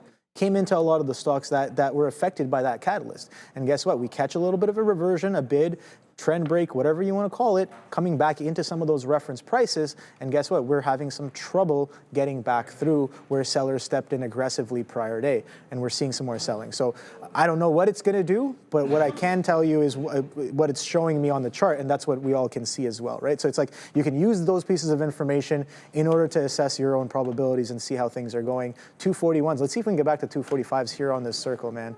This is absolutely wild. Yeah, good look there. We got one more super chat too, Mr. Wolf. Sorry if we missed this one. Good afternoon, gentlemen. Good afternoon to you. May you please give your take on Costco? Absolutely, thank you. We love Costco. You know we love the staples. Staples are really strong today as well. So we'll pull up cost. Okay, maybe not. Maybe I just ate my words relatively quick. I think it was the gap up that definitely helped them. But I mean, that's barely any volume. Yeah, it doesn't do much. It's expensive too, right? It's not really an intraday trader or anything like that. Maybe it would be if it decided to split. Nice. I like how that flips up there, Fabian. I like how I went from right to left there. Very interesting. Flip game strong. Yeah, flip game extremely strong there. Hey, so yeah, really good look here on, from Costco, if you want to go back down to these lows, that's a big time move from the peak there. Only 20%, I guess, and 10%. We're still up 10% off of those lows here, but they're increasing the membership there. So not a bad look. For the long run, you can't go wrong in Costco. Like that's when I just tell you guys zoom out, right? Like look at this trend. This thing is. It's been in a multi-year bull market and just most definitely outpacing what the overall market has been doing. I mean, you go back 2 years, you're getting 100% return. Even at this point here, guys, early 24, you're trading around $600, and then you get a high of around just under $1,100. So that's almost 100% return right there. I really like Costco. Those are the two names that I would like to split. Costco and Netflix, that is, so I can just get involved with them. For me personally, just slightly too expensive right now, even though I still think they're good buys there. So yeah, I mean, it's 2 o'clock. Obi, I don't know if you want to get over ready. Yeah, I can rock and roll until you're ready over there. Good show. Yeah, good show. And yeah, I'll see you guys trading throughout the day. It's going to be Obi and Neil coming up here momentarily. I'm going to go back to the actual chat here. I'm going to let Obi set up. And then whenever the boys are ready, we're going to send it over to the closing half of the show. But thoughts on BTC bounce off of the support? I mentioned earlier in the day, I'm not in love with what Bitcoin's doing right now. It is really unfortunate that we kind of just went back into this consolidation. But if you just look at from where we were trading at from the trough there, you can see that we put in a 46% move from those lows. So just keep that in mind. It's just I don't want these consolidation phases to happen once again. You can see that we've been consistently going in them. That's when Bitcoin IPO, that's when I first started buying it. It was literally right around these neck of the woods. So I bet that is, sorry. Yeah, I love you too, Charlie. Love you too. Such a guy. There we go. So yeah, this is what we got going on. Nice breakup, but this is what I'm talking about, just going in a span of 8 months before you actually break out, and then you head into another multi-month consolidation, pull back, and then you get a move. You do crack that previous high, but then you barely hold that, and then now you're heading right back into a consolidation zone between 64 and 57 there. So it's a tough look. I'm really curious to what's going on. You guys know where I stand on this. I think for the long term, you want to be long this name. no questioning that, but it's just like, what is going on considering so many people are accumulating Bitcoin, but yet it's not consistently appreciating in price. I know with the housing, I don't want to compare apples to oranges, but with the housing market, if that were to be happening, things would be absolutely through the roof like they are in Toronto. So here we go, guys. Hold these lows, do something positive. Don't just go back into a multi-month consolidation. Be patient. Look for any form of indecisions on the underlying asset, and then maybe you can get in off of those lows, et cetera, et cetera. So yeah, once again, thank you, Charlie. Thank you, everyone. NYC Urbanista. What else do we got there? Overtime. Thank you for reminding me the overtime there. Your mom stunk broker. Much appreciated. But yeah, let's take a look at NVDA before we send it over to the boys one last time. Let's see if this support level that now can act as potential resistance comes into play, and then you maybe get another curl over. I think the imbalances are going to be really, really interesting considering we still have 130,000 open contracts, so times that by 100. That can be quite some size. And then we also have some size at 600 on the SPY too, guys. So be prepared. We got a lot of contracts expiring by the end of the day. Be patient. I think there's going to be some more opportunities to get involved in today's market, and we've seen the volatility step in. So yeah, we're good to go. As soon as I get the thumbs up from Assassino, we're going to send it over to the boys there. So good to go there? I can't hear. All right, cool. Send it over there. Have a good one, guys. Happy Friday. Have a good weekend. What's going on? I'm hearing like an echo in my ear. I'm just going to turn that off. But no, we'll let Obi get logged in there. And thank you, Obi, for stepping in for Sean, who's at Cirque du Soleil. The OVO is the new Cirque du Soleil. But I went, yeah, I was Okay. I was telling him how good it was because like I went with